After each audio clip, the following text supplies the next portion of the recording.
Let me tell you something, guys. When you need a favor, and always need a favor, just call on Don Tony. Don Tony? Don Tony? What is this? You can't bring dogs in here. Oh, that's cool. Come on now. Get fired, eh? Hey, what's this, man? Oh, hey, how you doing, man? Look at this, boys. Four, baby. What's the handicap tonight? What's the difference between you and Acme? I don't know. What is it? Acme usually comes on a kid's face after they're 12. That was terrible and distasteful. Hey, somebody asked for a favor, because we give favors out. Right here. You know, Right here, ask for a favor. Somebody thought your name was Vinny, you know that? He's coming. Say hello to Karma. There's this Karma and the dog. As a matter of fact, why don't you just urine on his face, Karma? Yeah, you know what? Yeah. Let's not get it. All right. Major, you're asking for a favor? Yeah, I'm asking for a favor right here. We know each other for a while. That's true. Listen, we need one guy. Richard Tyler couldn't make it. It's 4-on-3. We have an 8-man elimination match tonight. And we need one more guy. And, asking for a favor from Don Tony. Well, we got the guy for you right here, straight from Brooklyn. Since he's coming to watch my back, because we got a bunch of juice heads running around thinking they're going to cost me the title, we're going to lend you here for one match. It's got nothing to do anyway. I'll tell you something. Don't embarrass us, especially you with the makeup on. Don't embarrass us, slap the makeup on your face. Right? As long as you give us the respect we deserve, respect the Don, we won't have no problems. Nice example saying calm on after, right? Calm on. Calm on, any words? And next time, please do something about your hair when you're in the presence of us Guineas. Hey, but it takes me about an hour and a half to talk about. All right, there you have it. Get fired. You'll be all right. Thanks a lot. Appreciate it, man. Back to a 4-on-4, baby. Come on, Karma. There you have it, folks. Jerry Fitzwater here. Let's get back to ringside.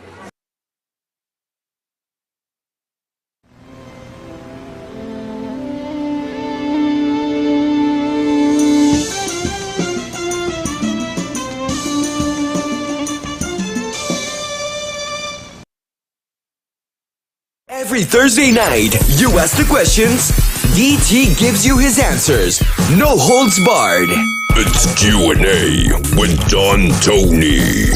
This is your chance to speak your mind and be heard about anything. Q&A with Don Tony. And now, your host, Don Tony. Don Tony. Don Tony.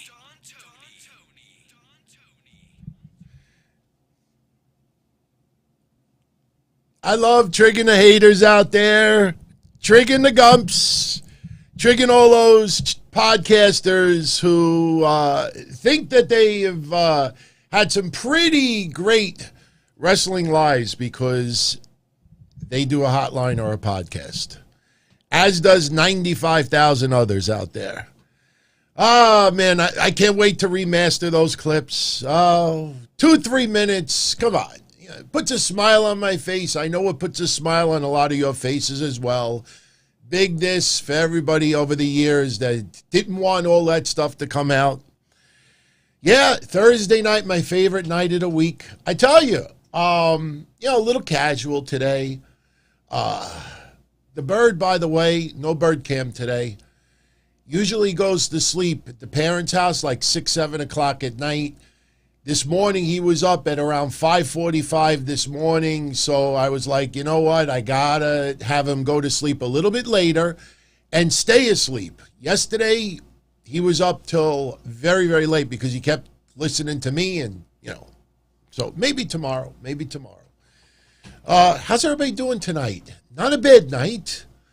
I see Triple H triggered a lot of people out there. A lot of people want my thoughts on what Triple H said, especially about women's wrestling. Man, it's wild, man. Seriously. I mean, yeah, I kind of reveal my age when I talk about things from back in the day, but I want to read you something. I want to read you something for a minute. It's from Matt Hardy. Now, if anybody was on Patreon Tuesday night, please don't give it away. I want to just read something that Matt Hardy talked about, speaking about the net and just, all the trolls out there and a lot of stuff. And I have it right here. I usually print my notes if there's not too much, because there's so much activity going on the screen. By the way, I know people are tuning in tonight on Twitter. Much love to you. Twitch is pretty much dead. I mean, I was thinking about playing video games, but I'm going to suck at them. And if I do a channel of playing video games, it's going to be me just failing over and over and over again. We'll save that for the younger crew out there. But Twitch is pretty much done. Facebook is active tonight. Periscope. I have the chat room going so that I can actually see all you guys tonight. And in the next week or two, we should be able to put everybody's chat on the screen. Doesn't matter where you're tuning in from. I'm working on it. I'm working on it. Tonight, I think we'll take some calls as well. I got everything configured. 225 Don Tony. Or, some people said, if you're cheap and you need a toll-free number, 833-DON-VMVM, which I think is 366-8686. We'll take calls all throughout tonight. I say every show we want to make it a short night. I think 90 minutes would be considered an epic success. Maybe we could try to do that tonight. We'll see. It's really up to all of you out there.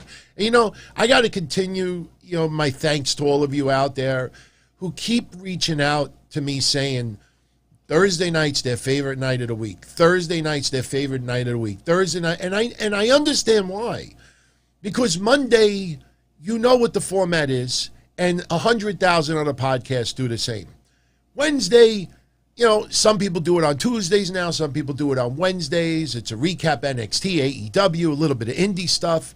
Friday is your SmackDown, pay-per-view recaps. It's always the same format. Thursday, anything goes. Plus, we get a little bit more personal here.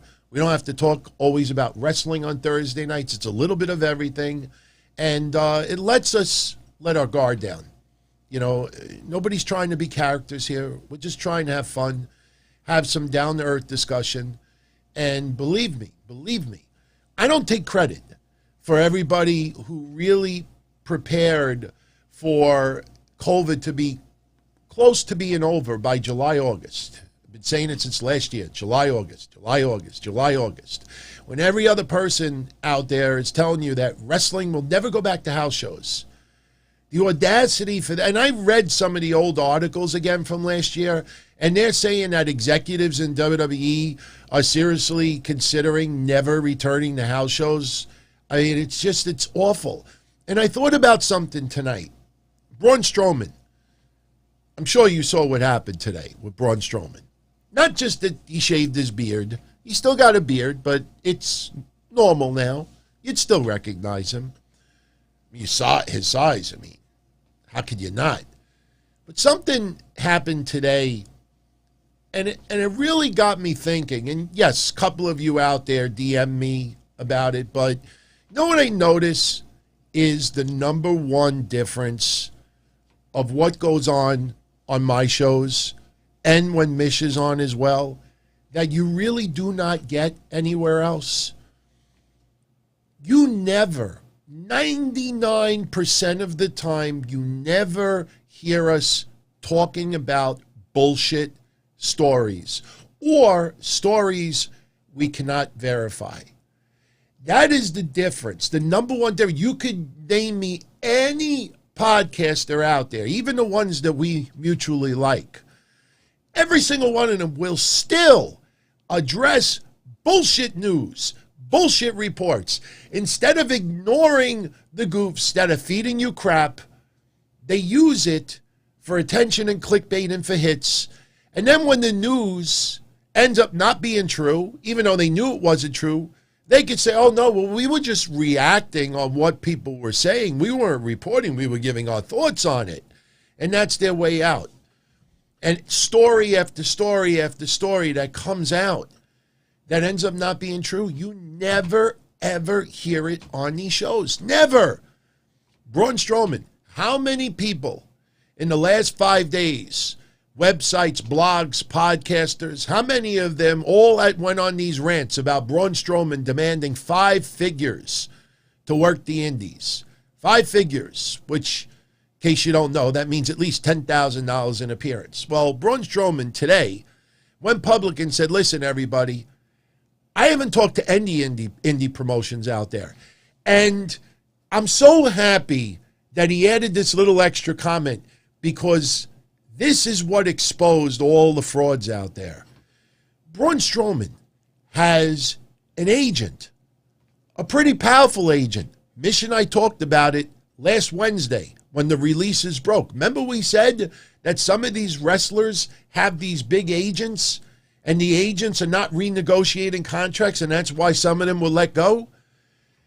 Nobody out there ever said in the last 5 days Braun Strowman's agent is requiring 5 figures.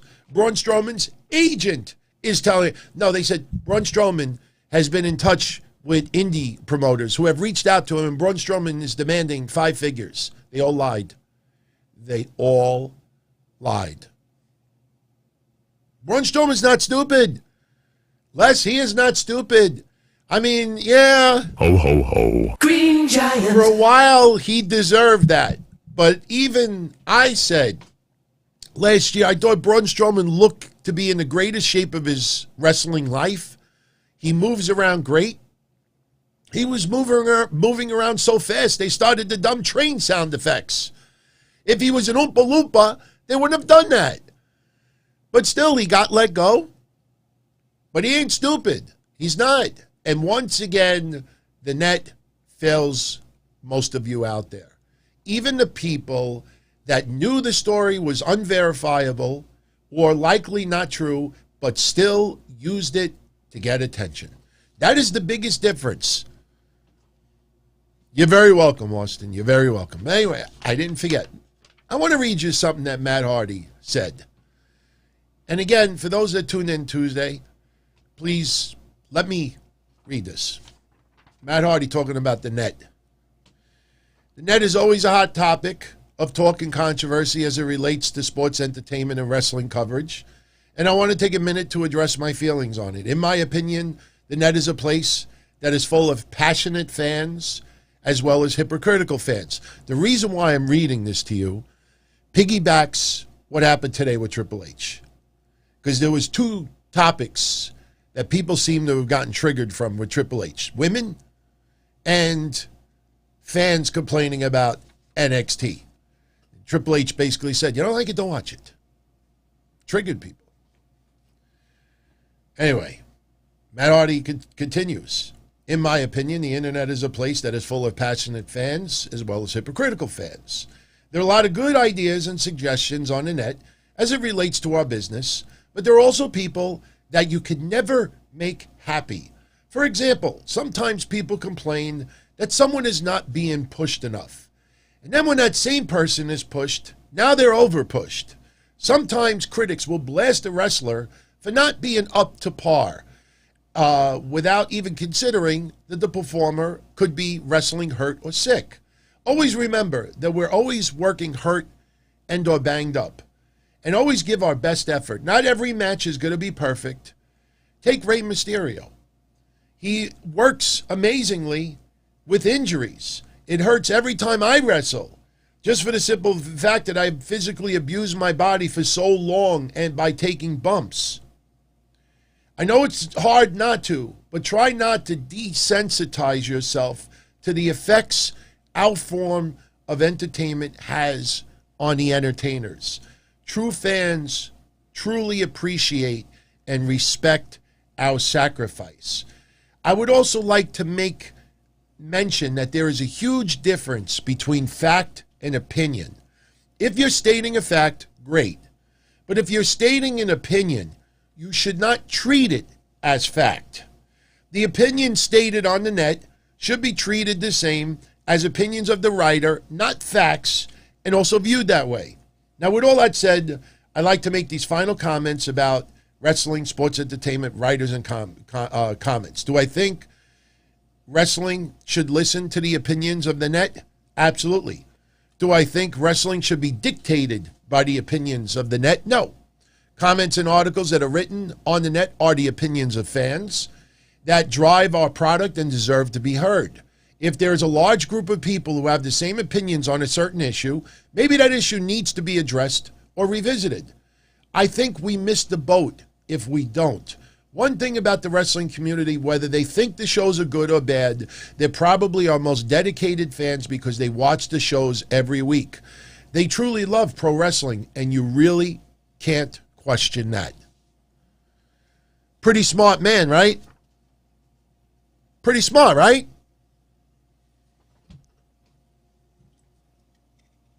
By the way, I'm addicted to Spindrift. Spindrift! I don't get any money from them, but this is sparkling water with a little twist of actual fruit juice, lemon. It's only 3 calories, so it's good. I want to take my sip, and then I'll make my point. That article was written 20 years ago. Now you understand why I always say ignore these goofs on Twitter. This has been going on for decades. That was written 19 and a half years ago. 19 and a half years ago. Nothing changes. It never changes. The only thing that changes is, the people, you get newer fans and they bitch, and the old people. It was so weird today, man. I'm watching people reacting to the Triple H stuff, and they actually having the audacity to say, like, why can't we all have respectful arguments and this and that? And why do you have to call people names and curse people out? And I'm like, these are the same goofs that make fun of every AEW fan out there. I mean, these people are sick in the head, sick in the head. Torres, Andrew, what's going on? Michael Gonzalez, Austin Nance, Papo Jr., Big T, Lion, Ted Turner, SoFly, James Campbell, Kavan, and everyone else. By the way, I took care of everybody that was still awaiting prizes from last week. I did everybody today. I think the only person that I still got to do is VJ. Oh, and, what was his name? Joe McGee. I think it's him. He's getting the Bischoff tights. He promised he's going to take a picture of him wearing them. And then he's going to send me no. I got to give an apology to one of my patrons, Leo Nunez. Remember last week when I first started taking calls for the first time ever? And I think the first person that called in, remember, it sounded like noises, and Mish and I were laughing, and we hung up, and we said it was a prank call. It actually was one of my patrons that has a voice disability, and actually is the talk-to-a machine. And I sincerely apologize. I hope you understand that back in the day with calls, whether it was us or even other shows, sometimes you get people that call in that make noises and try to troll and everything. So I had no idea. So don't take it personal. But next week I will have you on. In fact, I'll probably save your info as a contact. So I make sure you're on the front of the line. So I just wanted to make mention of that. So before I start taking your questions, calls, super chats, Triple H today. A lot of you out there want my opinions. Okay. Triple H doing a conference call for NXT TakeOver.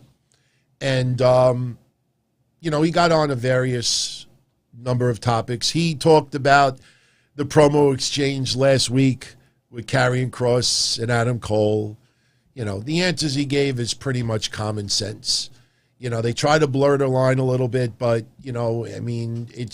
it is what it is, and it's just a challenge to step up and improve your game. That's all it was. It's a learning experience. No controversy there. But anyway, as far as women go, I want to really bang this one out as quickly as possible. When I say bang it out, it's not in any sexual sense. Somebody asked Triple H about if they were considering doing an all-women's pay-per-view in the future. And the same person brought up NWA and Mickie James producing their all-women's pay-per-view for August. And Triple H basically said, he brought up a point that honestly, you really can't argue. You really can't argue all that much. Triple H said, if everybody is being treated equally, then why have its own pay-per-view? If they have men and women on the shows, sure, the men still outweigh the women as far as the number of matches, but if everybody is used on the same show, why forcing the narrative to have its own show? Which I think he makes a lot of points. I still feel having an all-women's pay-per-view once in a while is not a bad thing. You know, you give some people an opportunity that may not normally get it, and maybe somebody really shines out of it. But Triple H also kind of laughed off, well, he did laugh off the idea of Mickie James in an NWA pay-per-view, because Triple H basically said, and I would like to give you the quote, Triple H's remark was, hold on, I got it right here. He said, the best female wrestlers are not, oh, I'm sorry, that was Thunder Rosa's response. We got to get to Thunder Rosa in a minute. Anyway, he said that if fans want to watch the best women in the world, they could watch WWE or NXT. That's what Triple H said. Triple H laughed it off and said, if you want to see the best women in the world, you watch WWE or NXT. Well, Thunder Rosa had a problem with it. And you all know I am a huge fan of Thunder Rosa's. I don't think there's any other woman in the history of pro wrestling where I've bought 3 of that person's shirts. I have 3. I love her work. She's extremely talented. She's extremely passionate. She cares, and she looks out for her fellow wrestlers, male or female.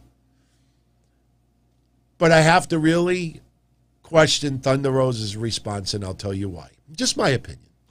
Thunder Rosa's response to Triple H was, the best female wrestlers are not located in one company or not even one country. They are spread over many companies and many countries, talented women across the globe. I agree 100% of what Thunder Rosa said. But what Thunder Rosa fails to realize, where was she with the Impact Wrestling TNA Knockouts division back in the day with Awesome Kong and Gail Kim and everyone else? And every fucking week, somebody in Impact Wrestling was talking about, you want the best women in the world, you got them here, Barry Bonds, Don Wester. They always put over their women as the best women in the world. Any promotion that has top shelf women wrestling in their company, they will put over their roster as the best in the world. They do it for men. They do it for women. AEW, they feel that technical wrestling-wise, ability in the ring, not necessarily psychology, but just wrestling, they feel they got the best wrestlers in the world. And they might have a decent argument with that. Why? Because women don't have testicles? Like it's different? If a wrestling promotion touts that their wrestlers are the best in any company, that's what they're supposed to do. They're supposed to make their company come off as the best that's out there. Thunder Rosa, what she said is 1,000% correct. All you got to do is look at NXT's roster. I think there's more women on that roster that are out from outside the United States, their origins, even though many live here now in the States. But you listen to everybody, and everybody's got a foreign accent. Most because WWE scouted the globe to find the best of the best. AEW is treating us to a lot of women from Japan, from the Orient, that we don't normally get to see. AEW is doing a phenomenal job with that. But for Thunder Rosa to take it so personal, where were you when Ring of Honor was touting that their wrestlers are the best technical wrestlers in the world? What does it only apply to women? Barry Bonds. I say I can't do Don West if I keep thinking about it. But so Thunder Rosa, she is right in what she said. But to make the dig at Triple H for making a remark, I don't think that was necessary, in my opinion. Because you know what happens. Now every goof and every white knight out there and the people that just want attention, acknowledge me. They're all going to respond on it. Yeah, there's people all around the world, that are great. I don't know what nationality I'm trying to do. Trying not to get myself in trouble. Yeah. Come on, man. Seriously? Every fucking promotion does that. They have a type of wrestling that they tout as the best. Come on. We're going to start, like, bitching every time a promotion puts over. Come on. Seriously? So, Thunder Rosa, she means well, but I think that was unnecessary. Totally unnecessary. Because if AEW starts rocking it, and if NWA starts rocking it and having the best women's division of any of the big promotions out there, oh, goddamn you, Billy Corgan, if you tout it, everybody's going to throw that shit right in your face. What are you talking about, Billy? There's talented women all across the world, the country, the planet, the universe. Shit. Why do people get their balls in a bunch so hard over dumb shit? Triple H is sticking up and putting over his roster and making them feel like $1 trillion. Why do people get offended at that? Thought that was stupid, man. Thought that was stupid. Because now you got this whole thing floating around the net. You know, people want to grab onto some statement or phrase, and that's it. Everybody's got to tweet fuck about it. Now, misused NXT stars when they go to the main roster. We just had a conversation about it last night. That was a pretty damn good one with all of you out there. So, when asked about wrestlers being misused, Triple H's response.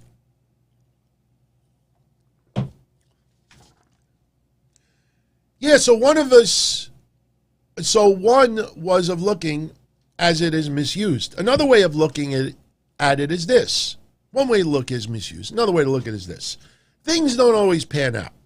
Look, there are plenty of players who play in the NFL. There are players who play in college football, and people cannot wait for them to get to the NFL. They get to the NFL, and it doesn't work. It doesn't pan out. And you could say, well, the team misused them or mismanaged them, or the coach or the team they play for didn't put them in the right roles or whatever. But there could be a million reasons.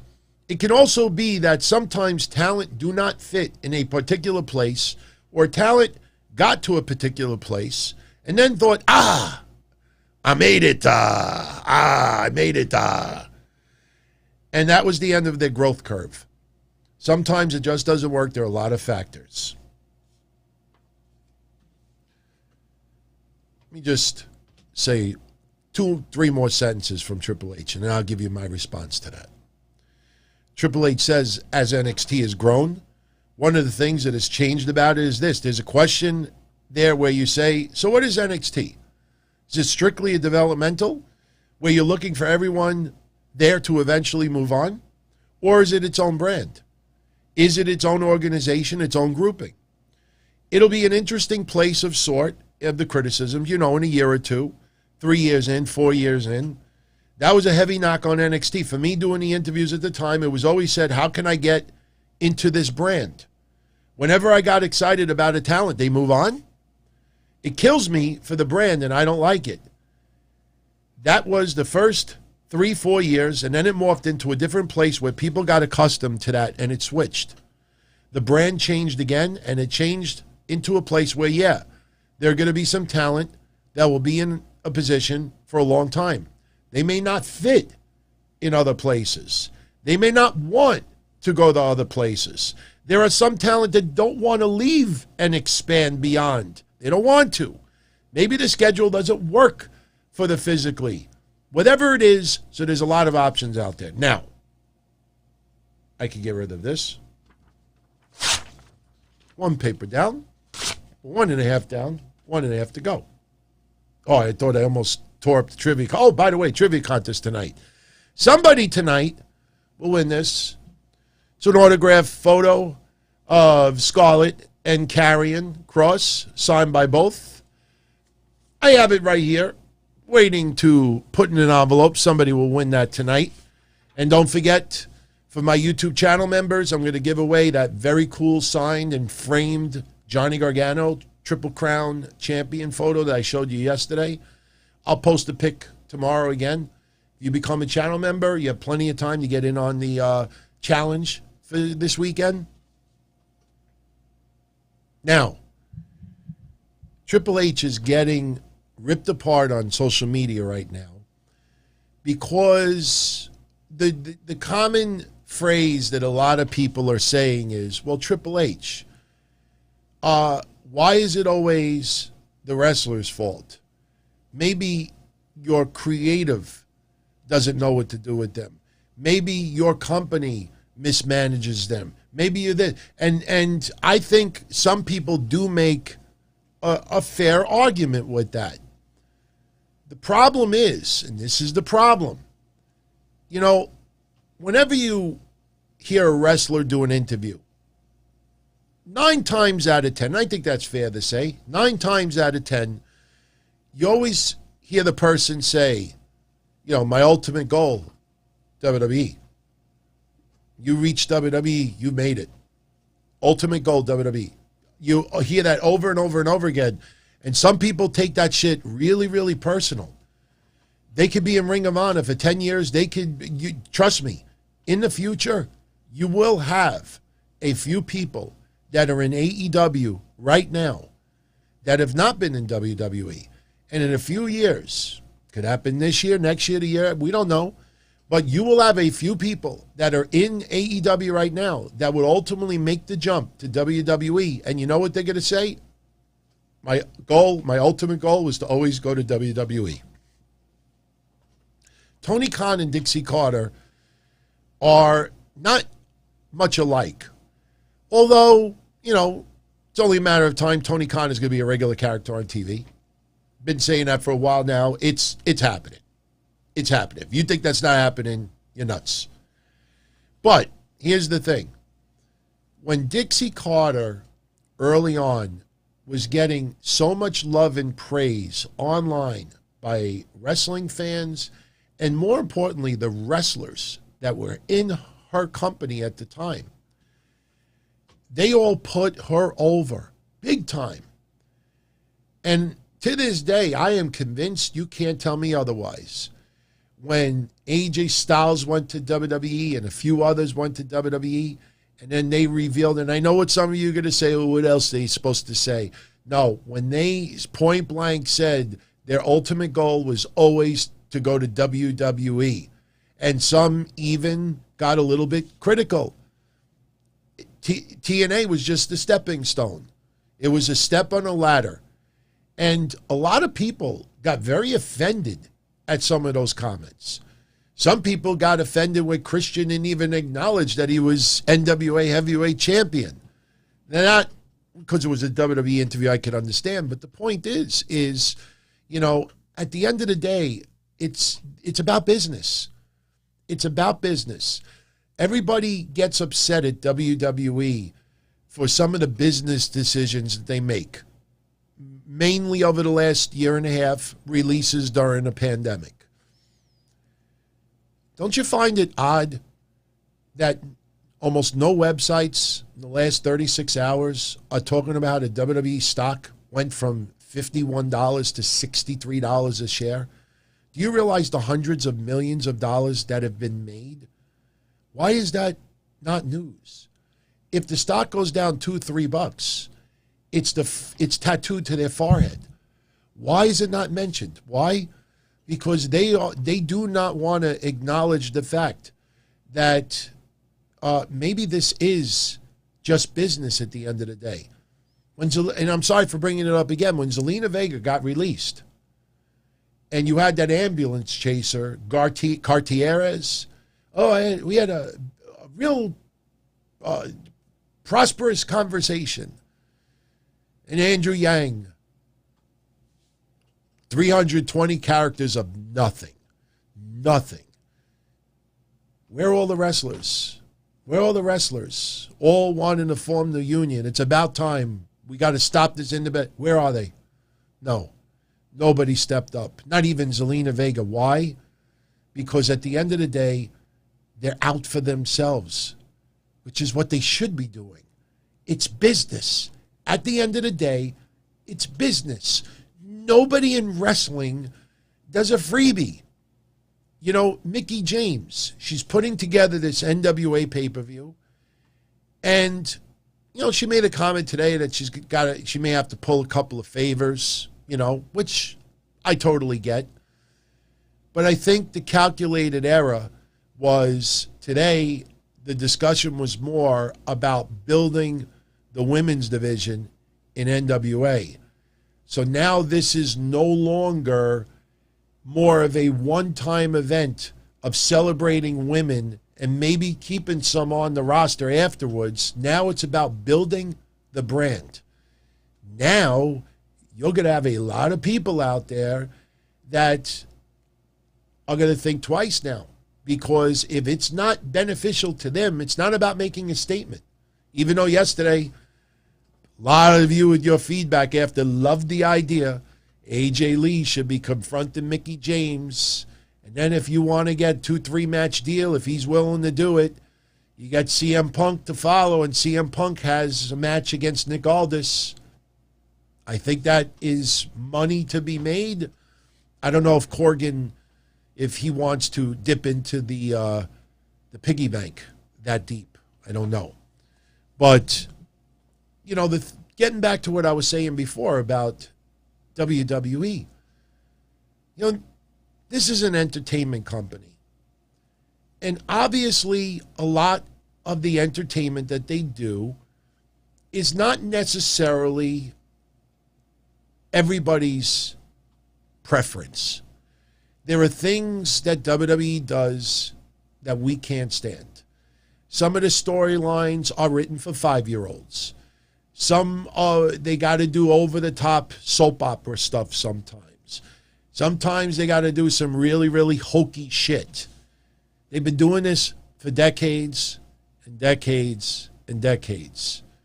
You go back to Papa Shango and the Ultimate Warrior. You go back to even the dumb shit with Al Wilson and Dawn Marie. And you think of, you know, the necrophilia shit. You think of, you know, Shane McMahon getting his testicles fried, and Jim Ross was set on fire a bunch of times. I mean, you could go on with about 200 things. You should know by 1996, even though we're not in the Attitude Era anymore, by 1996 and 1997, you should have had an idea, okay, this is pretty much what we're going to get with WWE. When they couldn't do the Godfather hose anymore, and they couldn't do the Val Venus porn stuff anymore, and they couldn't do a lot of the hardcore stuff anymore, they did the Right to Censor. Right to Censor was an angle, a group, a storyline to cover up the fact that they were getting a lot of heat from the Parent Teachers Council. So whatever it is over the years, you know what to expect from Bruce Pritchard. You know what to expect from Vince McMahon. You know what to expect from Stephanie McMahon. You know what to expect from Johnny Ace. You know what to expect about these people. Why are people still just looking for excuses to rip on Bruce Pritchard? This is the style. And here's the thing. Aleister Black, I don't think he should have been released. But you have to adapt to the WWE shit. How hokey it could be sometimes. Or that's it. For some people, if you don't adapt, even if you are convinced this fucking character is fire, this is amazing, it's epic, everybody's going to melt, this is unbelievable, you could rehearse it in your home, in front of your mirror, in your bathroom, you could rehearse it in the car, you could rehearse it in front of your loved ones, your family and friends, you could tease it in promos on YouTube and Cameo, whatever it is, and everybody's like, oh my God, this is incredible, this is amazing. Well, guess what? if it doesn't fit into the WWE style, chances are it's not going to succeed as much as you want it to be. Plain and simple. You have a TV series that has a certain style about it, and your character or your vision of it is totally different or to a different level. If it doesn't click with everything else, guess what? Management wins.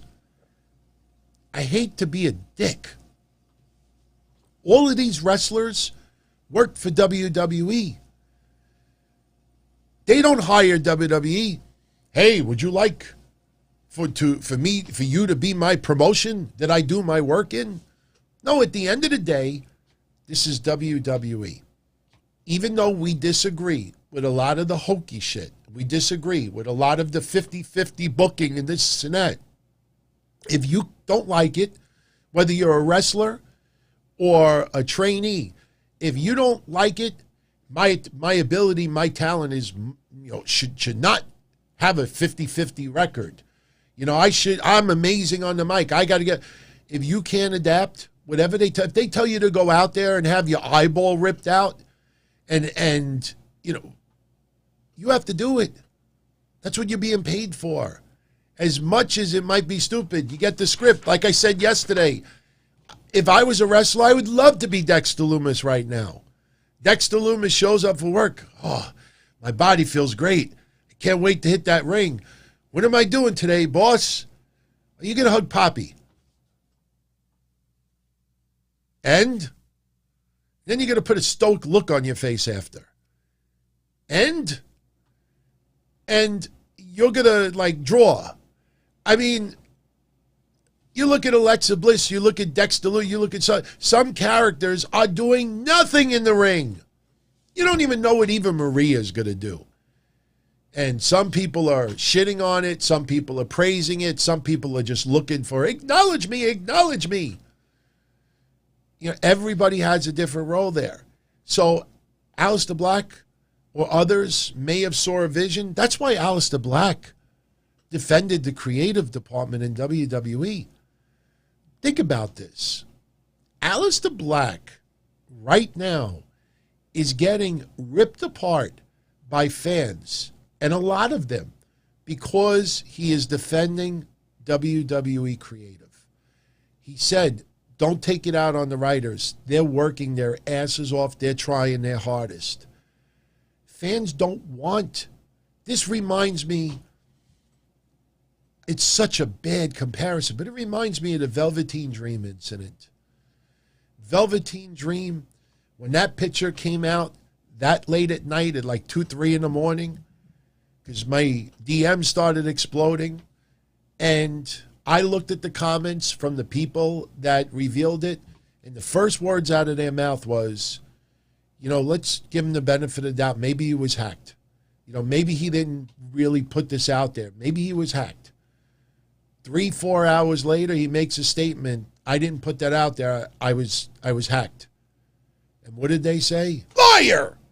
Liar! Fucking liar! Liar, liar, liar, liar! People out there insist that it has to go a certain way, and if it doesn't, they get angry. Aleister Black is probably keeping peace because maybe he wants to go back there in the future. Maybe WWE, thinks twice and decides, you know what? We might have made a mistake releasing this guy. He's a classy guy. I mean, what do people actually expect Aleister Black to do? You think Aleister Black should go on social media and say, hey, WWE, fuck you, fuck you, fuck you, fuck you. Why? So he could get 900,000 likes on Twitter, and then what happens? Then what happens? Hey, everybody, I'll never get back to WWE again. I can work Ring of Honor for $110.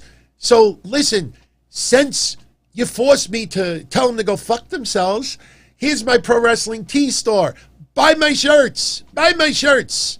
And 98% of everyone out there is going to be like, oh, man, if if I didn't have to pay rent this month, man, I just got my electric bill. Man, OnlyFans, everybody makes an excuse. That's why I say, now because, yes, my health scare, once again, it's come back, and this time it's come back and it's a little more serious. I had a conversation with a friend of mine who does wrestle on TV, and he told me on Saturday, and he's like, dude, there's a lot of very good people out there on social media that love what you do. Talk to them. Socialize with them. Ignore the toxic stuff on Twitter. Since that conversation Saturday, I followed about 800 people in the last 4 days because I realized now I could keep myself focused on all of you out there. But for all the others that just want to whine and complain, at the end of the day, nobody is paying their bills. Nobody is buying whatever they're selling financially. The only way that they could get any money from you is usually to lie about tragedies. Oh my God, this happened to me. Oh, send me money. A lot of people do that. And it's sad. It's sick. That guy, that time, I felt bad because the Young Bucks were really trying to help. And they retweeted this guy's GoFundMe about being evicted, and it was a lie. It was a lie. You got other people out there. Oh, my God, if you're an animal lover, oh, my God. So many tragedies.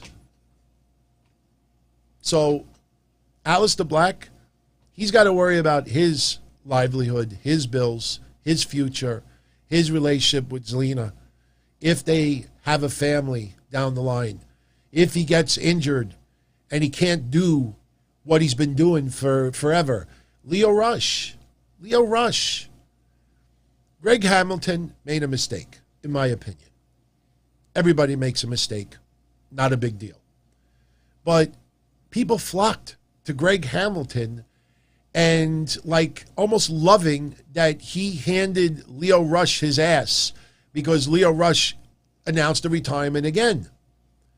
And once they realized, oh, wait a minute, maybe he got hurt and, oh my God, he's got kids. Oh my God, he's got to worry about it. Now everybody's like, oh, well, Greg Hamilton has a right to his opinion and he made a mistake and this and that. After jumping on the guy's bones, Greg Hamilton should have been smoking cigarettes the last couple of days. He got laid so much on social media, he has no idea. People need to worry about themselves, their family, their livelihood. And Aleister Black could be lying through his teeth about creative. He could be going on his Twitch and say, look, everybody, don't take it out on creative. They really, really are working their asses off. And then it'll be like, excuse me, friend, I got to go use the potty. And you go in the other room and he forgets to shut the mic off. And he's like, fuck, I don't want to talk to a fucking creative motherfucker. What you did? He could be lying through his teeth to keep peace. Whatever he says, you got to respect it. So when Triple H says that some people, get moved up and they don't fit in, I am totally with you in a lot of ways. You could look at Keith Lee, you look at others. But at the end of the day, no matter how much we are convinced that WWE did not utilize these people the right way, they are working for WWE, not the reverse.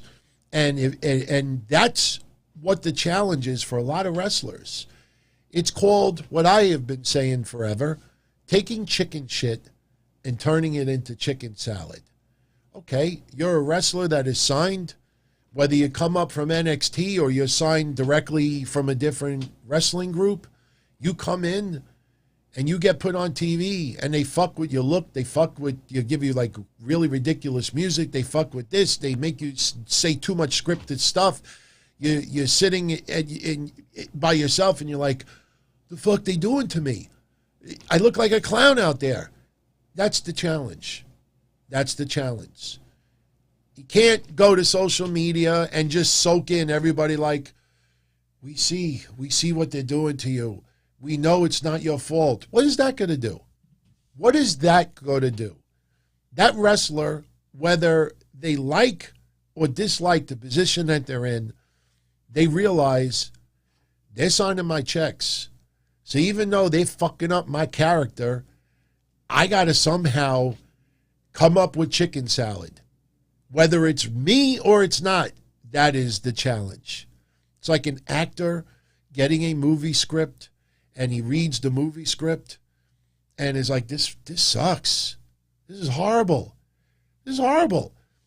You want that money? You want that role anyway? Well, then you got to try to turn it into something better. This is why over the years you see movies that come out and people will say the movie bombed at the box office, but this actor was awesome in the movie. How many times have you had that happen over the years? You watch a movie, you go on Rotten Tomatoes, it's ranked like 9 out of 100, but somebody kicks ass in their role. You got to take chicken shit and turn it into chicken salad. If you think social media is going to suddenly come up with the ingredients to make it into chicken salad, it ain't happening. And if you lose your job, they ain't buying you a chicken salad sandwich. So, SoFly like an angry grandpa back in the day. Is that the one with the balls? Was that? I think that was Angry Grandpa, right? Was that that? I don't know. I didn't like the movie. So, want to take some calls? Before we do that, let's answer a couple of super chats, some of the questions in the chat, and then we'll take some calls. Cruiserweight, I love your question, man. I love it. Did I see both members of, I know who you left out, even though you didn't say it. Don't super chat it. I'm assuming you're talking about AOP, right? Did you see both members of AOP refute the rumors that they retired? I'm hoping to get picked up by a company before this year ends. Cruiserweight, I don't know if you tuned into Patreon Tuesday with Mish. Mish and I had a very deep conversation about AOP. I even said, I'm going to look into it to see what's going on with them, because we were saying, like, where are they? They're not working. So I'm not going to lie to you. I didn't do any research since then. I mean, obviously we got the answer, but this is how cute news sites work. Did you see a couple of news sites yesterday plug in their Patreon page saying exclusive details? We got firsthand news on AOP. And they tried to break news that AOP is active and this and that. And all they did was just read a social media post that they wrote. That's all it was. People started making, again, a dumb rumor about retirement, and people ran with it because of clickbait. That's what it is. You know, I've had people tell me in the past, DT, you should talk about all the bullshit news out there. You could rip it apart and say it's not true, but I choose not to even bring them on the show. I mean, obviously, if you all ask me a question, I'll answer it. But AOP, they are too good to not be wrestling right now. The problem is, where do they fit in? I think Mish and I even said it on Tuesday. We thought NWA or Ring of Honor or maybe even Impact Wrestling might be the perfect place for them. AEW, AEW light heavyweight promotion. You see, if you really pay close attention, you see how to utilize the big guys there. It's a joke. It's a joke. Nobody wants to say that publicly because they want the acknowledgments. But you could see, clear as day. MLW, I don't think that there's enough talent on their roster right now to have AOP really go at it. Maybe you got one or two people, but then what? Then what? Impact Wrestling, you know, you got Gallows and Anderson, and you got, you know, a few other tag teams over there. That Finn Juice is another one, and you have a couple of wrestlers that they're going to be bringing in very soon. So I could see AOP, even if you sign them for a 6-month deal, go from there. NWA, I could see it possibly as well. but they are too good. They are too good. But the problem is sometimes, if you're one big guy, sometimes it's a little difficult to get hired because there's such a size discrepancy that it's very difficult for it to come across on TV, suspension of disbelief, that someone much smaller than you can defeat you. You have two guys like that, and as dominant as they are in the ring, you got to think about their opponents. AOP can do it. There's no question. But you got to look at the roster itself. I'll say, okay, who could they hang with? Who could they go feud with? And you might come up with one team or maybe two at the most. But then what do? Then you end up, with a situation. So I think right now, AOP, their best bet probably is to go to Japan. In my honest opinion, I think AOP, now obviously COVID in Japan is still a very serious, big problem there. So that might have to be put on hold anyway. Even these talks that WWE's having with New Japan, the one thing that everybody seems to leave out is even if they do come up with some agreement, it ain't happening anytime soon until they get COVID in check. And I don't even think 10% of their population has been, vaccinated yet. So it ain't happening anytime soon. James Pascoe and Big T, Joey Ryan, yeah, I'm sure he'll be wrestling some places. There's always going to be a company out there that will take the guy. There would be companies out there that would think to themselves, man, I think people would love to see Joey Ryan get his ass kicked. And yes, you will have social media, putting pressure on the promoters and the buildings and the local areas. How could you bring this person in? But look at Alberto El Patron. Now, you still, I believe in, you're innocent until proven guilty. So he hasn't been found guilty yet. But Alberto's history, especially the stuff with Paige, not very good. So we all have a certain view about Alberto. And when they announced that Andrade's first match was going to be against Alberto, suddenly that noise towards Andrade has gone away. How can you fight that guy? Oh, they're very close. See how quickly it goes away? So in the end, Joey Ryan will still be working. He will still be working, without a doubt. SoFly, who do I think was hotter? I'm assuming in their wrestling prime, Dixie Carter or Linda McMahon. Honestly, number one, I'm into brunettes. I was never into blondes, just my preference. I always thought Dixie Carter was very attractive. Not saying that Linda McMahon wasn't attractive, but I never looked at Linda McMahon as like a eye candy, something. I mean, I actually felt awkward when Eric Bischoff, was kissing Linda. And even the storyline when Linda was in the wheelchair and Vince, doing all this stuff, with Trish and everything. I don't know. I was just uncomfortable with that. I never looked at Linda McMahon in that way. I thought Dixie Carter was, and still is, a very attractive woman. What's up, Mish? What's going on, brother? Great show on Monday. My friend, great show on Tuesday. Had a lot of fun, man. That was a fun show Tuesday. But, yeah, Dixie Carter, not even close. Not even close. And I think, like I said, I think Dixie Carter is still a very attractive woman. James Campbell, if money is the real issue for WWE, could we see guys like Strowman, Joe, or Black re-signing for slightly less and maybe more creative input instead? Anything is possible. Did you see the reports going around today? WWE is considering more releases. That is the new normal that you and I talked about over the last 2+ weeks. That WWE now is streamlining all their departments, wrestling, films, whatever it is.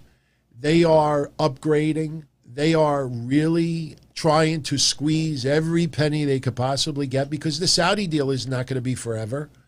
The Peacock deal may not be forever. The Fox deal may not be forever. So they need to be what's called forward-looking. Successful business, they always forward-look. They always prepare for the future. So they could re-sign some of these wrestlers for less, but like Mish and I talked about last Wednesday, some of these wrestlers have agents. That should have been the telltale sign for the last 3 days or 5 days, whatever it was, that all the reports of what Braun Strowman was asking for was a lie. Because nobody ever said that Braun Strowman's agent, because if any indie promotion truly was reaching out to Braun Strowman, they would have to get in touch with his agent, and it is common knowledge that Braun Strowman has an agent. The reason why a lot of these websites and podcasts never even thought, oh, where's the agent? Where's the agent? They never bother look. They don't research their own information. They don't research. Until somebody, big website, writes about the stock and what's been going on the last 48 hours, you see anybody writing about it? All these, no. They don't do their own stuff. There are so many people out there that will not do any work. They need everybody else to do it for them. That's why, look at the ratings debacle. Everybody got revealed to being bullshitter. All they did was cut and paste Showbuzz Daily and no sources whatsoever. So, yeah, Mish, come on, man. WWE got hundreds of millions the last couple of days.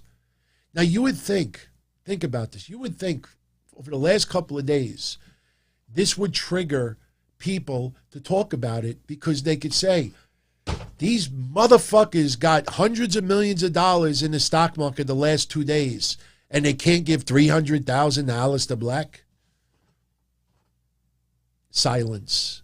Because these people don't think that deep. People are more concerned about status, social media status. That's what this is about. 20 years ago, and Mish and I, especially on Patreon, we've been on a nostalgia kick. We've been talking about stuff that we did 20 years ago. We were reading MySpace stuff and my website, my wrestling website. I started doing stuff on there in 1999. You go back and you look at that stuff. Back then, all the clickbait was to try to go on somebody's website and get pop-up ads. So people would get pop-up ad money.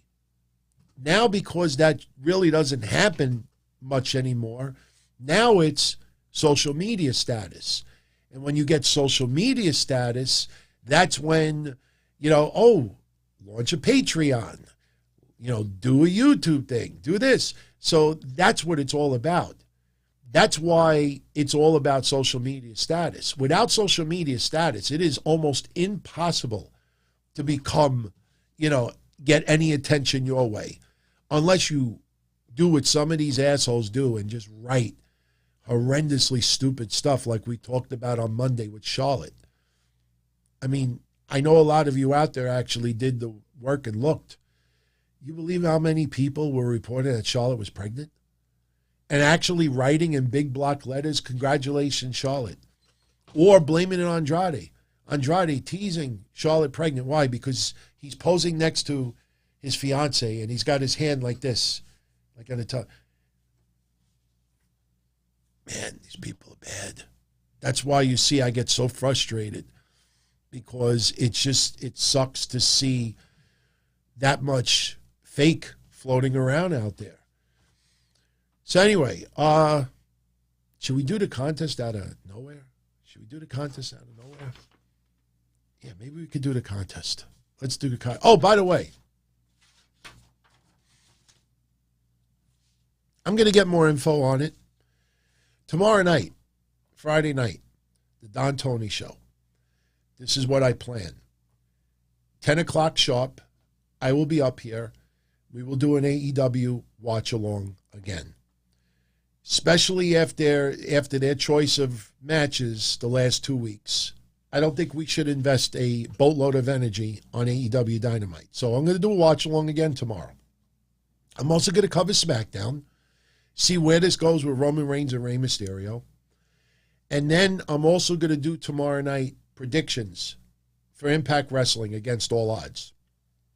Because that is going to be a big pay-per-view this weekend. Kenny Omega defending the Impact Heavyweight Championship against Moose. I don't know if any of you out there truly bet on wrestling, like with Vegas and stuff like that. I mean, I sincerely apologize if I steer you wrong. But if you know, when I usually make solid predictions, 99% of the time we are right on this. I would bet the ranch that Kenny Omega is losing that belt to Moose. They already announced Sami Callihan is going to take on whoever wins in the Moose Kenny Omega match. And that's going to be a July 17th Slammiversary. All right. Now, let me also tell you this, and I'm going to confirm it. But tonight on Impact, they had Don Callis, Scott D'Amore, and Tony Khan in the ring. And they decided that Moose, think about this, Moose versus Kenny Omega for this weekend's Against All Odds pay-per-view, their match is going to take place at Daly's place. Everyone else on Against All Odds are wrestling in Nashville. Omega and Moose are wrestling at Daly's place Saturday. Now, I'm not aware of AEW doing a Saturday show. People out there think they're seeing it tomorrow on TV. What I think is happening is that the live fans that are going to Daly's place tomorrow for AEW are probably going to get to see Kenny Omega versus Moose. That's the only thing I can think of. But what doesn't make sense to me is that if that happens tomorrow night, Friday night, in front of a live crowd that's attending Dynamite, the spoilers are going to be all over the net. Spoilers are going to be everywhere. Before Against All Odds, we should know what went down. So look, don't hold me on this right now, because some of what I'm saying could be incorrect. I haven't had time to look into it yet. But they actually are going to have the match at Daly's place. So, you know, right away people think that Sami Callihan's going to show up at Daly's place. I don't know why that's being done, man. I don't know why it's being done. I'm going to watch Impact tomorrow during the day when I go home for lunch. I will get all the details, and then tomorrow night I'll give it to you a little bit further. But that's what it kind of feels like. Yeah, Hueco Mundo. Can't believe it's Friday already, coming up tomorrow. This week went freaking fast. It went fast. This was a pretty quick week. You know what's awesome here in New York? Yes, we don't have to talk about everything wrestling on Thursday nights. Our governor, I don't like him, but I told you all he was going to survive all this stuff, and he will.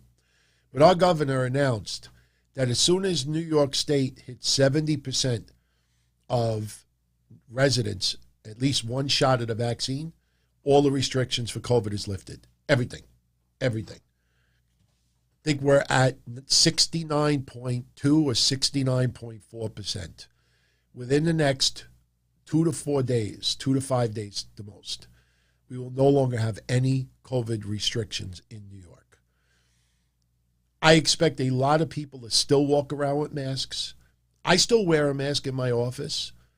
And the reason why I do that is because some people that come in are not vaccinated. And even though I tell them I'm vaccinated since February and I show them the card, they had it instilled in their brain that you could still get COVID and still get very sick from it. You know, and now a lot of the truth is starting to come. Look at all the Fauci stuff the last couple of days. I have been silent about it, but I did warn a lot of you about 6 months ago. You're going to find out a lot of shit coming out about Fauci and others. Some of the information they knew a year ago, they kept quiet for whatever reasons. Whatever reason. I don't give a shit, man. All I know is that we're this close where I live to be done with COVID. It's going to be around for a couple of years, but we can start building on a new normal. For those that know anybody that have a business in New York, they quietly announced today that any businesses that were affected by COVID, you have to meet some criteria, but they have $800 million in relief that you could apply for, and you could get up to $50,000 grant. You don't have to pay the money back. Now, I haven't looked into it for my insurance business, but my business got cut in half. I had customers die. I had customers cancel. I had customers really streamline how much insurance they had. They cut corners everywhere they could. So, I got hammered over there. But, it is what it is. What am I going to do? Bitch about it on Twitter? For what? You know what I mean? It's not going to get me money in my pocket. So, anyway, let's do the contest. Somebody's going to win this. Now, I know the photo actually looks a little bit cloudy on the screen. That's because if you look closely, like my little logo is all plastered in the background. And I do that because I, don't want anybody to reprint autographed photos. I mean, why should I care? It's, it's not my signature that's being, but I just did that. So it's my photo, it's mine. Somebody will win that today. And, for anybody that did not tune in yesterday, let me see if I could pull it up really quick. Give me 1 second. Let me see if I can pull it. Yeah, I can pull this up. For anybody that did not tune in yesterday, if you are one of our channel members on YouTube, if you take part in the predictions contest this weekend for a takeover, somebody's going to win that. That is an autographed, framed certificate of authenticity directly from WWE, Johnny Gargano Triple Crown plaque. That, I think, is like 20 by 24, so it's not small. It's really, really nice. I mean, it is beautiful. If you're not a Gargano fan, you could put it on eBay and probably get $2 for it. So somebody's going to win that this weekend. And look, I don't have that many channel members, so you have an excellent chance of winning. So, see, I'll put up the contest Saturday afternoon, and you'll have until Sunday afternoon to play. But for tonight, let's give away the Karrion Kross Scarlett photo. Now, the topic is NXT. This is not hard. This is going to be one of the easiest contests that we've ever done. Trust me. Who dat? Who am I?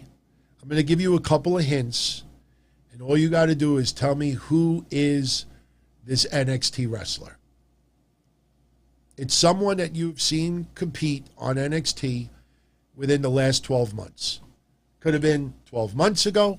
Could have been a week ago. But it's somebody from NXT. The clues are not difficult. All you got to do is tell me who is this wrestler. So do not type your answers yet because obviously I haven't given any hints. The first person that gets it right, you have to give me the first and last name. So there's a hint right there. The answer is two names, first and the last name. Who has just a one name? Kushida? All right, he only has one name in NXT, so it's definitely not Kushida. All right? Could be a male, could be a female. Was it he, him, she, her? Is that how they do it on social media? I was gonna write me, me. The OG. And again, for the haters, people got a kick out of it yesterday. No, I am not one of the OGs. I am the OG. No one's been doing it longer than me. And I think that's why people want me to leave.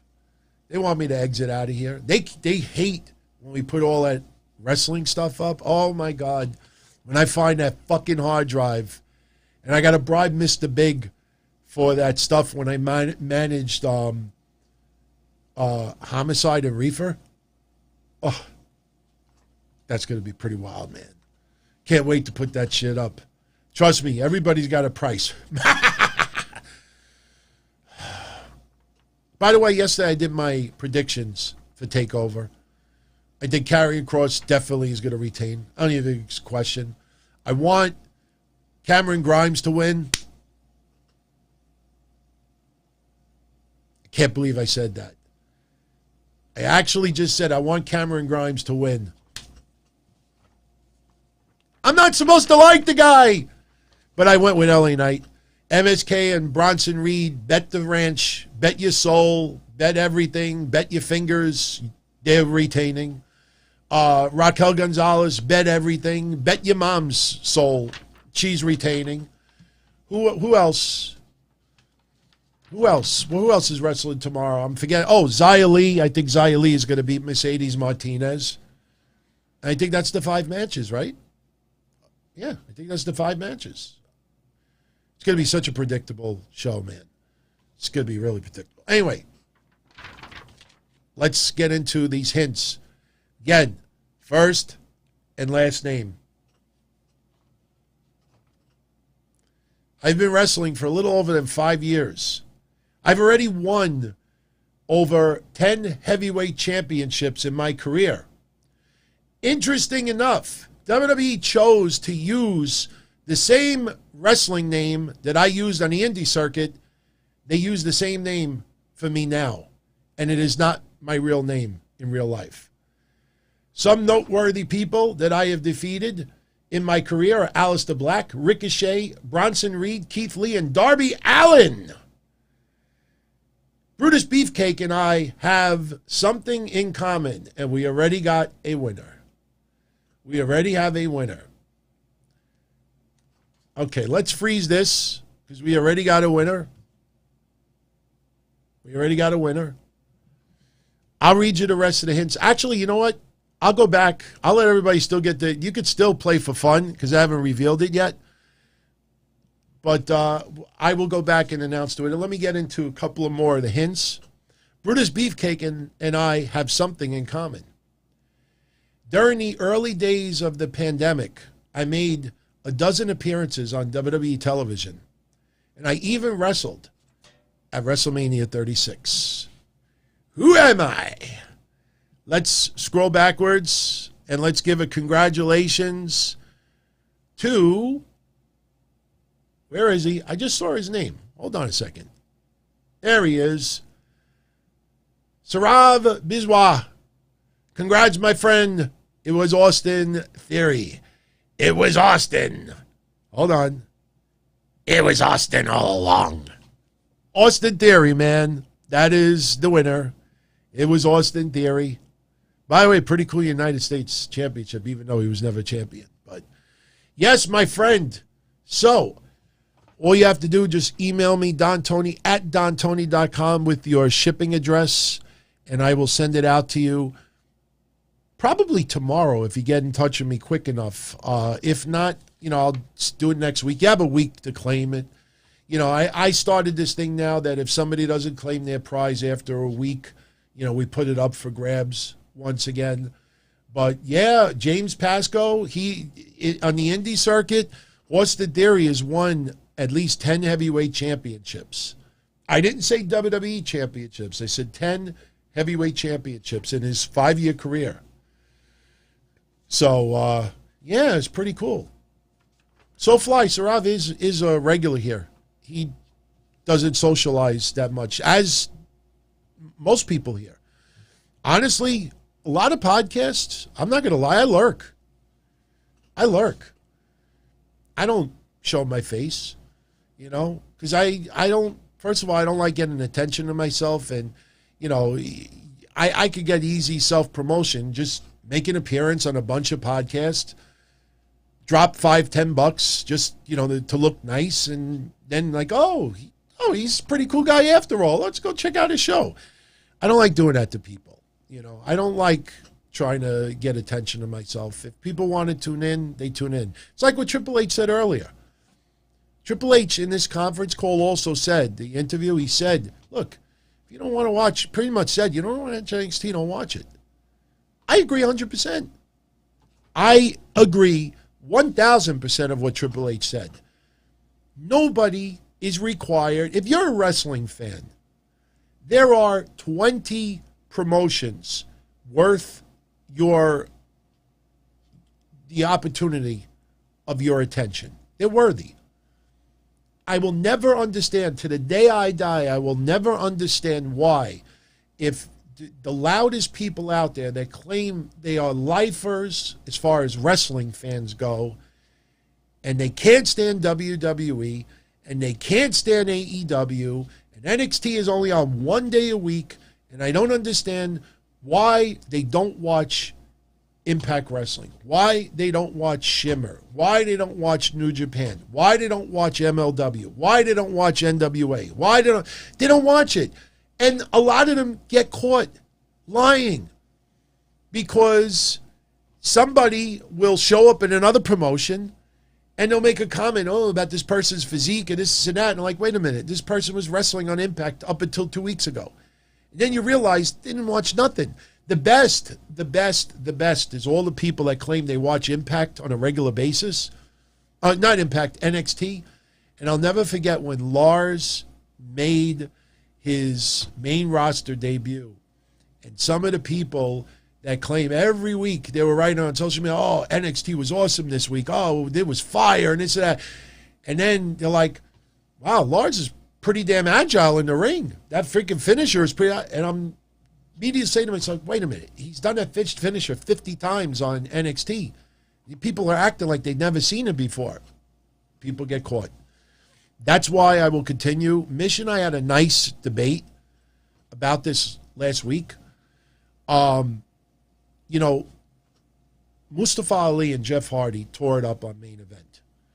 Mustafa Ali and Ricochet have been tearing it up on Main Event. And there are people out there that, are very vocal and they're like, why is this not on Raw?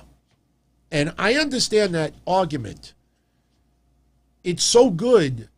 Why can it not be on the primetime show where they make their money and they're advertising everything else and you have a broader audience? And that's what they're saying is true. My problem is most of these people, you ask them, did you see the match? No, I didn't see it. I heard it was unbelievable. Why is it not on Raw? If you want to see that wrestling so bad and you hear other people on social media saying, oh my God, you got to see Ali, his match with Jeff Hardy, they tore it up on Main Event. Why aren't they watching it? They're now aware. Why does it have to be on Monday night between 8 and 11 p.m. in order for people to watch it? Why do people need to be spoon-fed? Everybody out there is adults. None of us are 7 years old where they can't, how do I find Main Event? How do I find it? People know. It's ridiculous, man. I will never understand, and that's why I read the thing from Matt Hardy. If Mish is still around, Mish, I read the Matt Hardy, blog from 20 years ago. Because it's so, still the same. 20 years later, nothing has changed. Nothing. Nothing has changed. It will never change. There's not going to be any miraculous thing that's going to suddenly change the way things are done. It's just it's a repetitive cycle. It's a formula. Unfortunately, some of the formulas are really, really safe. Let's take calls, shall we? Let's take calls. So, how long are we doing? Oh, we're at an hour and 23 minutes. So if this goes well, maybe we'll take calls for about 35 minutes, and we'll finish at exactly the 2-hour mark. So what I would like to do is this. That is the number. It's still on Do Not Disturb, by the way. And I have worked out some of the kinks with the software. By next week, we should have everything pretty much down pat, and then we could start building on this. I've had a few people step up and offer to be screeners. The only problem is why am I getting, should be on Do Not Disturb. How am I getting calls? Oh, you can see already it's failing. Oh, I know why. Hang on. I have to turn my ringer off. There we go. Very cool. Okay. So I am going to unplug this. Like I said, it's still, I still got to pretty much get into a rhythm with it. But the number is 225 Don Tony. And if you need a toll-free number, there you go. 833-366-8686. And because it's Thursday, you can ask anything you want, man. Hopefully I'll be able to answer whatever you throw at me. All I ask is let's keep the conversations short and crisp. And I don't dodge anything. If anybody wants to ask me something specific, I'll answer it. But if people are going to try to hit me with questions to start wars with people, you could super chat me $1 million. I ain't going there. I'm just throwing it out there because I did see a few people conversing online over the last 24 hours saying, oh man, I can't wait to hit him with this or hit him with that and hit him with this. I don't want to disappoint anybody out there. But with that said, let's do this. Hold on. Do not disturb is lifted. 225 Don Tony 833 Don VMVM, which is 833-366-8686 or 225-366-8669. The only thing that I have to still fix as far as this goes is this do not disturb shit. The do not disturb. I just took it off literally this second, so it's already connecting. So let's see. What's going on? Who's this? You're on. Hey, you're on. Who's this? Hey, DT, it's Crazy Cruiserweight. What's up, man? Cruiserweight, what's going on, man? I'm good. So DT, the tag team list for WWE just continued, so I don't know if you got a chance to see it yet. Not yet, but I would definitely love to see it. Why is this not syncing up? Oh, I know why. I want to start putting your names on here, so it's kind of not the right place, but that's good. That's good for now. We'll keep it like that. Yeah, if you don't mind, share with me. And I know everybody would love to get into it as well. I saw it go down to the 25, but what did they do? They went to number 1? No, they went to 35 to 21. They do it a certain amount during each week, so we're not going to get number 1 for a while. Okay. So, yeah, give me 35 to 21. I know I saw a couple of names on there, but definitely throw them out there. Number 35, Jericho, Chris Jericho and The Big Show. Number 34, The Natural Disasters. Number 33, The Street Profits. Number 32, The Briscoe Brothers. I think you know who I'm talking about with the Briscoe Brothers, not the Ring of Honor tag team. No, I know. Number 31, Harper and Rowan. Number 30, The British Bulldog and Owen Hart. Number 29, Miz and Morrison. Number 28, LeBar, Sheamus and Cesaro. Number 27, Team Hell No, Daniel Bryan and Kane. Number 26, Nikolai Volkov and the Iron Sheik. Number 25, Los Guerreros. Number 24, APA. Number 23 is the Blackjacks. Number 22, The Shield. And number 21, D-Generation X. This is the Shawn Michaels and Triple H version. I'm a little baffled. I'm a little baffled at this because why are the Briscoes on this list? So they are going back to the 60s and the 70s then. Yeah, they're going back to the 50 years of this thing, really.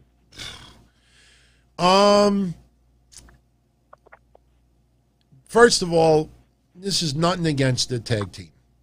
Street Profits have no business being on that list. They've only touched the surface of what they could do. And read me the teams that were below the Street Profits that fell underneath. What were the ones they said? The Street Profits are 33. So read me 34 down. The Natural Disasters are 34. the Jericho's 35, and I guess you want to go back to last week as well. Yeah, just some notable names. Okay, so we'll go to 36 then. 36. Let me see. The Street Profits, they are ahead of Money Incorporated, the World's Greatest Tag Team, Shelton Benjamin and Charlie Haas. Stupid. DIY, Brian Kendrick and Paul London. No more, or still keep going? Yeah, you can bring a couple more. Money Incorporated was pretty damn good at that time. How the Street Profits are higher on that list than Money Incorporated is just embarrassment. That's an embarrassment. Right. Well, because they did acknowledge, the Street Profits are they're the second Triple Crown Tag Team Champions, because they're Raw Tag Team Champions, SmackDown Tag Team Champions, and NXT Tag Team Champions. Yeah, but back then, the WWF only had one tag team title. That was it. Yeah. You know what I mean? Look, I'm now, since they put the Briscoes in there, now and I'll tell you, I'm shocked that they have the Shield that far down. Because it wasn't too long ago that, didn't they say the Shield was the greatest faction in the history of WWE? I think they were voted number one. Yeah, I think they were. We're going to see, obviously, for me growing up, you're going to see Mr. Fuji and Mr. Saito. You're going to see Bret Hart, Jim the Anvil Neidhart. You're going to see, they didn't have Owen and Davey on there, right? No, they did put Owen and Davey on this list. They did. So we're going to get a lot of tag teams from the city. We'll probably even get a few tag teams that none of us saw live, like Tanaka and Fuji, and even earlier than that, you probably even have the Valiants might even be on that list too. But, man, I don't understand why they're doing this. They should have just followed the same path as they did with the women's side. They went back for like 20 years or 25 years, but they still acknowledged some women that really were not necessarily in the ring or were older. That's what I would have done. They should have just stuck with 30 years, maybe. That would have been, 1991. All right, so if you want to go a little further, they could have done 35 years. That would have been 1986. And there's plenty of teams to be on there. Demolition, I think, will be on there. The Road Warriors will be on there. But I don't like this, man. Did MSK even show up on that list yet? No, they haven't. They haven't done 20. Next week is 20 to 11. Something tells me MSK is not going to be on there. Well, we don't know yet still. It's week by week that this list happens. So 20. So the Steiners will be on there. I think Jesse Ventura and Adrian Adonis will be on there. The Wild Samoans will absolutely be on there. So, when you start actually breaking it down, there's about 15 right off the bat. So, I don't know. I don't understand why they're doing this list. But, hey, every couple of years they want to do it just to get attention on themselves. I mean, people tell me that some of the biggest shows on YouTube, they rehash a particular topic and they will bring it up every so often. They'll just keep bringing it up over and over and over again because they know it gets attention. Right. Yeah. But Owen and Davey are at number 30. So yeah. Well, we'll see. We'll see who else is still on that list. But I appreciate you giving it to me. Yeah, no problem, man. And for anybody asking. For anybody asking in the chat, they haven't revealed number 1 yet. That's not for a while, so you got to be patient. Just be patient. I think it's going to be the Road Warriors. I really do. I think it's going to be the Legion of Doom. Even though they had their biggest fame in the NWA, I still think at the end of the day, the Legion of Doom will probably be number 1. I just can't picture anybody else. I mean, I know the Dudleys, the Hardys, Edge and Christian will be on there. maybe the Dudleys. And even that, I'm still unsure. I think Road Warriors would be one. I think Edge and Christian would be two. Then you got the Steiners, the Hardys, the Dudleys. So I think the list, the 20, top 20, 25, I think it'll be pretty solid. Yeah, the New Day hasn't shown up yet, so... Yeah, So, where the New Day going to land? Yeah. I think New Day... And the New Age Outlaws haven't appeared yet either, so... Yeah, so New Day will be on there. New Age Outlaws have to be on there. Yeah, look, I think we pretty much came up with almost 20 teams, so I don't think this should be a surprise. I think the only surprise will be the order that they put them in. But, yeah, it's something to talk about. Right, so I'm pretty sure when number one gets revealed, I'm pretty sure that will be the topic for you and Mitch to discuss. Oh, yeah, the without a doubt. Monday. Absolutely, man. All right, my friend. Thank you for calling in. Night. All right, chat. Have a good night as well. Have a good night, my friend. Take care.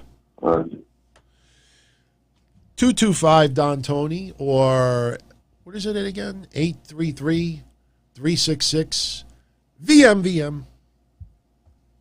Hey, you're on. Who's this? VM. Hello? Hey, you're on. Who's this? Yeah, it's Edwin. Hey, Edwin, what's up, man? Just turn your volume down so it does, because we're going to hear an echo through the thing. Sorry about that. That's all right. Yeah, I'm going to do that. I just did it. All right, cool. What's going on? Yeah, just chilling right now. Oh, shit. I don't even know what I want to say right now. It's all right, man. Yeah. No, I just say, I appreciate all the job you've been doing all these years, man. Like, I've been a fan since 2002. I know it was before the last WrestleMania. I mean, WrestleMania 18 with Hogan and Rock. Okay. Like I said, Hogan was my hero growing up as a kid, and I know a lot of people give him a lot of shit for that and stuff. Of course, I understand and stuff. Yeah. I was surprised I got to call you, man. No, it's all good, man. We're still, breaking it in. So, you got plenty of times to call in. We could always chat again. Yeah. All right. All right, Edwin, thank you very much. Have a good night, my friend. You too. It's great finally talking to you, man. Thank you. I appreciate it. Okay. Take care. All right. I think I got the sweet spot as far as the volume level goes. I only have to turn it about 40% of the way. But, Edwin, thank you very much for calling in. I appreciate it. Like I said, after, 12 years of not taking calls, it's something that we have to, get back in the swing of things. But I appreciate it. 225 Don Tony, or if you want the toll-free number, this works too, 833-366-8686. Hey, you're on. Who's this? Yes, hello, Don Tony. It's me, Blazing Bolts. Who is it? Blazing Bolts. Oh, what's up, man? Not much, man. Just enjoying your show, man. I appreciate it. Yeah. I have two questions real quick. Sure. Okay, my first question is, if Karrion Kross and Adam Cole are ruined in WWE main roster, does WWE really have a future? I think Karrion Kross, without a doubt, has a future on the main roster. I personally think at some point, Adam Cole, it's funny because after Triple H's call today, you're left thinking to yourself like, okay, they are going to have some people there who may be NXT lifers. I just think Adam Cole is too good.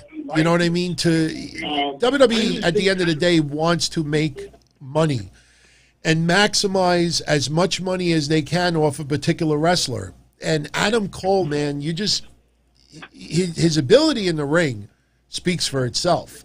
I know some people, talk about his size maybe being a little bit small, but, his mic work is, pristine. I mean, he's on the top shelf as far as promos go. And, I could picture him going to the main roster. The problem is, who does he feud with? You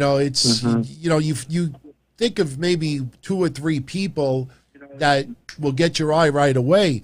But the question is, like AJ Styles, for example. I think all of us would love to see a feud between AJ Styles and Adam Cole. The problem is, right now, AJ Styles is a tag team champion.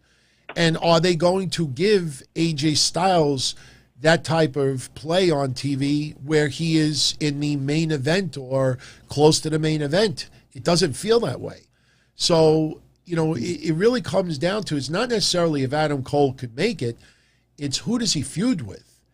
I don't think you would have Adam Cole feud with Roman Reigns.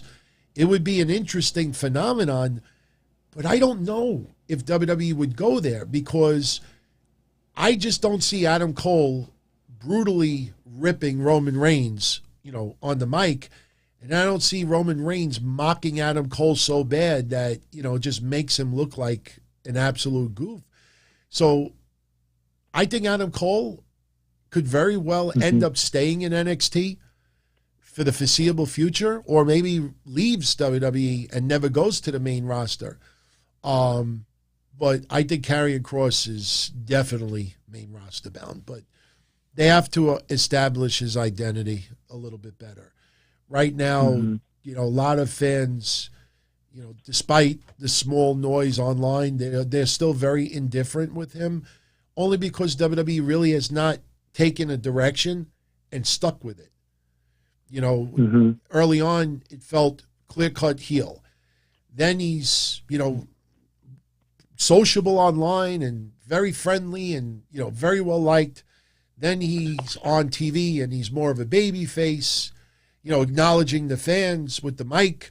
And then the following week, WWE's piping in crazy amounts of boos on the soundboard. Then the week later, you don't hear any boos on the soundboard.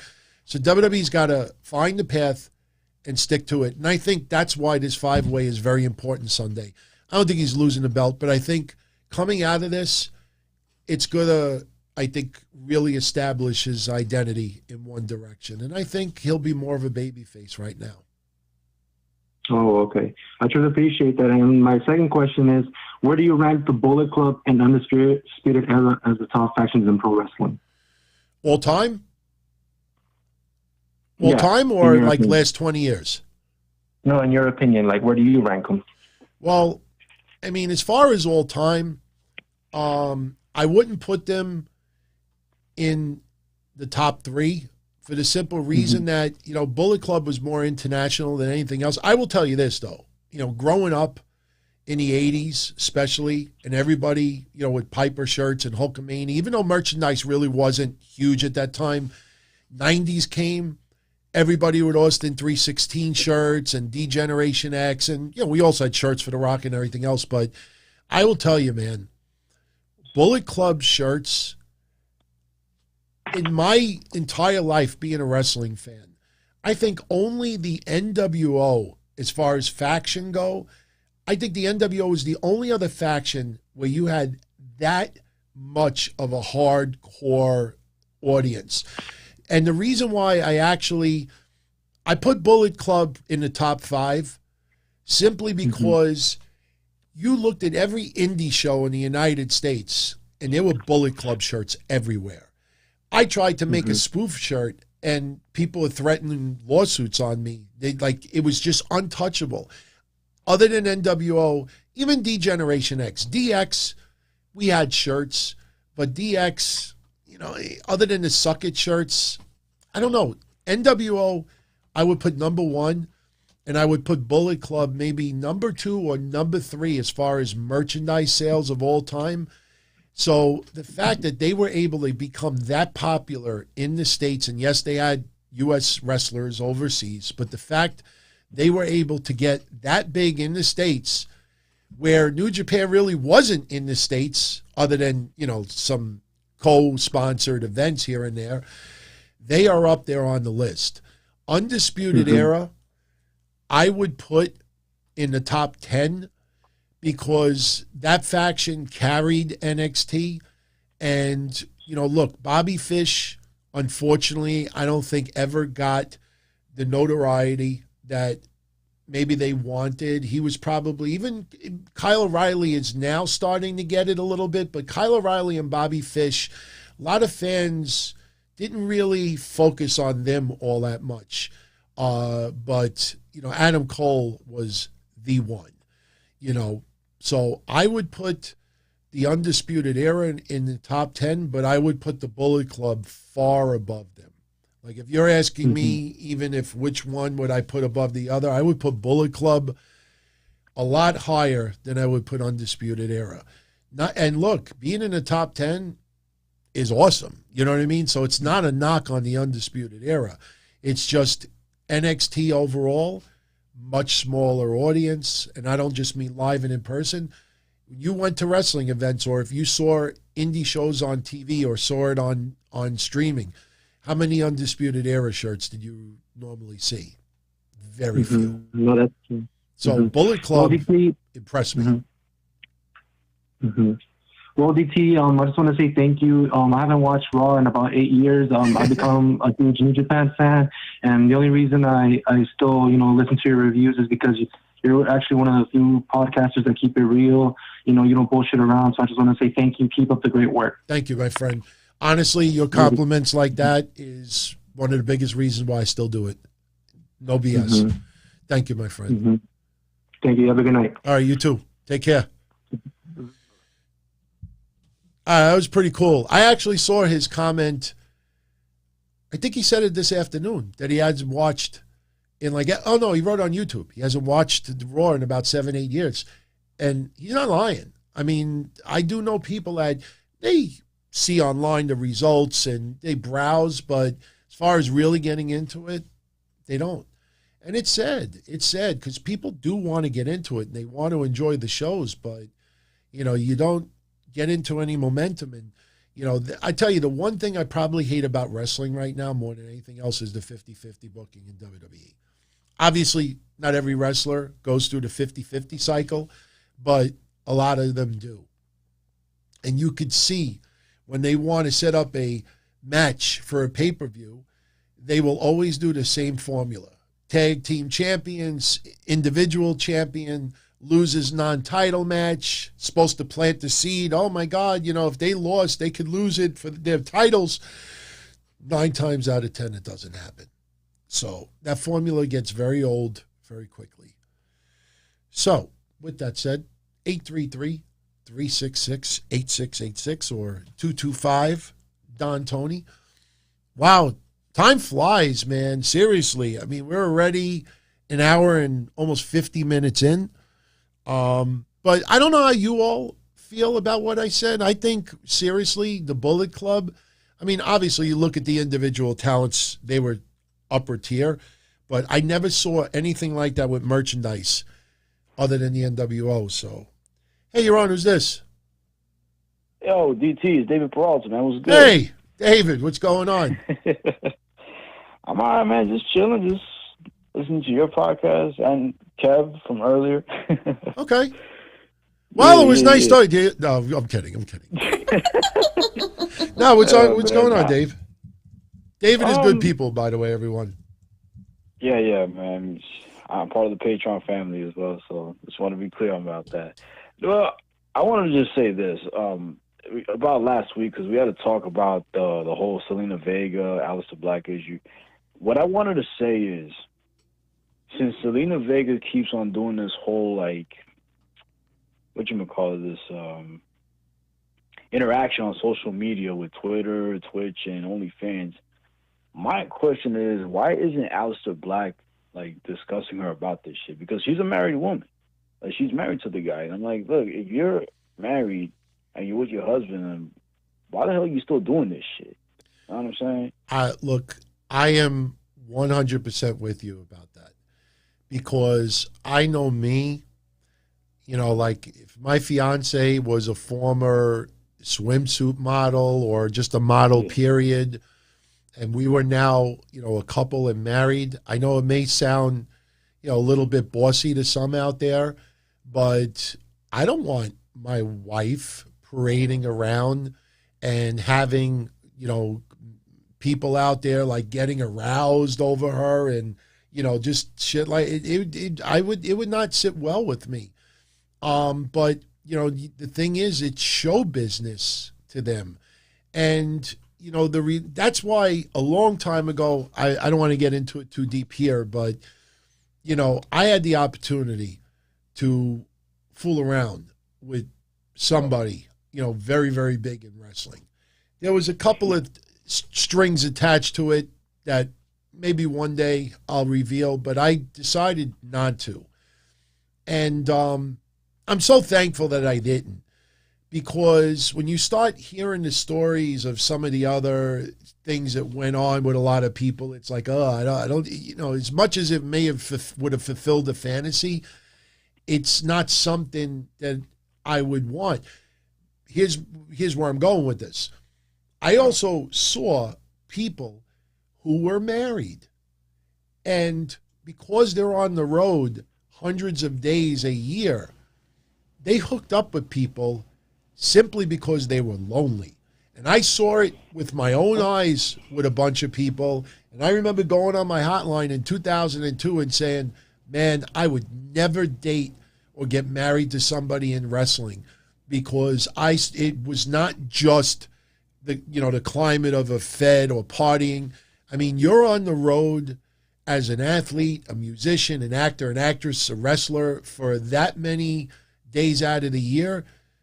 You get lonely, you know, physically, emotionally, and, you know, in a lot of ways, a lot of these wrestlers who marry wrestlers accept it because they understand it's more of a physical void that's being filled and not an emotional one. And, you know, that's why, like, you hear the stories about Jim Cornette and other things. Me, I don't care about that stuff. That's his private life. Whatever he does and doesn't do, that's his. But the thing is, you know, you got to look at them. They seem very, very nice people. Zelina Vega seems like a sweetheart. Aleister Black comes off as a really cool person. But they are celebrities, and I'm not insinuating that they're promiscuous. All I'm saying is that when you have, you know, the assets like what Zelina has, she knows that she can make some serious money off of that. You know, for me, my style, I could never ever. I'm too jealous of a person to see my wife, you know, doing these shoots on OnlyFans, and I would be so tempted to go into her DMs and then read what some of these creeps are like trying to get her to do, you know, begging her to, you know, just let's see a little, just a little tiny peek. And I would want to just take my hand and across the computer and beat the shit out of them. Can't take it personal, but that's the lifestyle that some people choose. So I'm with you, man. I could never deal with it, but I understand why they do. It's just that the thing is, I'm just saying this as an advice. You got to be very, very careful doing shit like that, because it's like what you said. There's a lot of creeps out there. Yeah. Like, you never know if that person you're talking to may be, I don't know, like 15. You're just inviting. 45 years old. You're just inviting trouble. You're inviting death or something like that. I don't mean something like that, but no. There's some wackos out there. I mean, and you don't even have to do stuff like. I mean, look what happened to Sonya Deville. I mean, Sonya Deville would post some bikini shots of herself in that, but it was very classy and professional. Even that turned people obsessed. So, you know, it's a wacky, weird thing, but I don't think it's a type of lifestyle that we would ever understand. Absolutely, man. Yeah. Well, anyways, I want to just say, just stop by and thank you for all that. I want to say this, I never got to thank you for all the years you've entertained me, because believe it or not, the first time I started listening to you was back around, I think it was around 2013, when you had that whole heat with Bully Ray, with the whole aces and 0.8s and all that shit. I was like, all right, that was pretty funny. And then I'm like, you know what, I'm going to stick around with these guys. But I'll say, the very first time I heard of you was when you did that little you shoot with, it wasn't really with you, but it was with Perry Saturn with Kayfabe commentaries. And I heard your name came up. Yeah, No Soul Bullets. I was like, oh, but sound like you showed proof. So I'm like, I don't know why that brought up. But after that, I just got into you guys, and I stuck with you guys ever since. I mean, every time I listen to your podcast, I always be on the train just going to work or just take a walk. So that's awesome, man. I appreciate that. And you know that I really, truly appreciate it. I know how loyal you've been to the shows and everything. And, I know some of the shows went, changed over the last couple of years for various reasons, but, never feel, that guilty of enjoying something. So I'm glad that, we're still around in some capacity and you're enjoying, the shows. And, I could only speak for myself. I keep it real as much as I can. And I'm just honestly humbled that, you and others could stick around this long. It's to me, I don't understand it sometimes. Even my fiance, she sees like some of the shows, so she's starting to hear the callers, and she's like, why do these people like tune in for you for 20 years? Like, it's awesome. It's awesome. And as long as I can continue doing this, I will still do it. And I definitely want you to call in again. Right, absolutely. And one other thing, like, this is going to be all honest to God truth. I haven't been watching wrestling all that much throughout, like, at least about 2 years or so. But the reason why I stick with you guys and Wrestling Soup and Jason Solomos is because I got to see what the hell's going on. Like, what's good in wrestling, what's bad in wrestling, just to make sure I'm keeping up with today's wrestling and all that. I mean, I still am a wrestling fan, but I'm not really big as I used to when I was a little kid or when I was a teenager and all that. See, so SummerSlam, I've been saying it for about a month that was actually going to be this year's WrestleMania, and it's now starting to come out that way. But my point is, you are going to get moments in 2021 that even if you don't watch pretty much at all anymore, there will be moments this year that you are going to turn it on and check it out. If Cena feuds with Reigns and he comes out and cuts a promo, everybody's going to tune in. Brock Lesnar shows up, has a match with Lashley. That's kind of a fantasy match for a lot of people. They probably will watch that. You have a little bit here. There's going to be some special moments. The overall climate, though, of WWE, I don't know if that is going to change anytime soon, but, it's only time will tell. But there will be moments this year that I guarantee you will say to me, like, look, I still don't watch it and much anymore, but I had to turn on just to see what they did here or what this happened here. You will have some moments like that. Hopefully it gets better, man. I'm going to let you go. Thank you, my friend. I'm going to let you go. You have a good night, man, and keep doing what you're doing, brother. Thank you, David. Take care. You're welcome, man. Take it, you too. David Peralta's been a friend of the family for about 8 years now.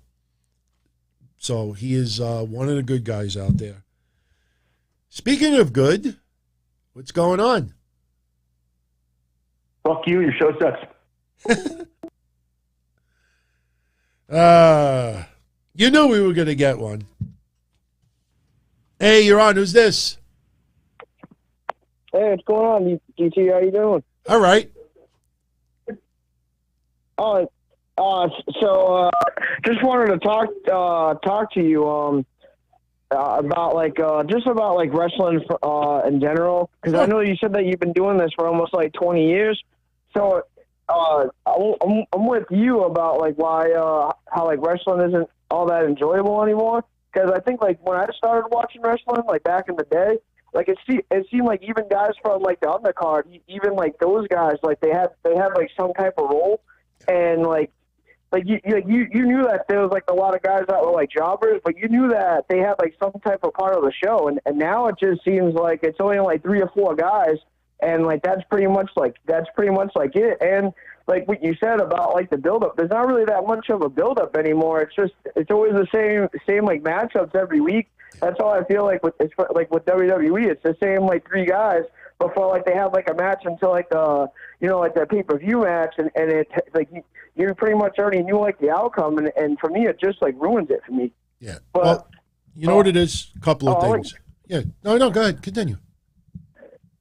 No, I'll let you talk because I actually had a question. It was more so back in I believe it was the 2001. I actually wanted to talk to you. I mean, because I know you've been doing this for a while. I wanted to talk to you about what it was like to cover the invasion storyline from back in the day, of how it was built up to what everybody expected, I guess, like with all these like big name guys that were like rumored like to possibly show up, like Scott Hall, like the NWO and like Goldberg and stuff like that, to end up having like where Stone Cold ended up like just like turning heel and you know, like just like some other guys, and then because like everybody's always had like the speculation about like what would have happened if like Triple H, I believe at the time, like he didn't get injured and stuff like that. He didn't have like that big injury that maybe he would have joined the alliance with like Stephanie McMahon and stuff because like they were like married and stuff. Yeah. But I mean like I felt like AEW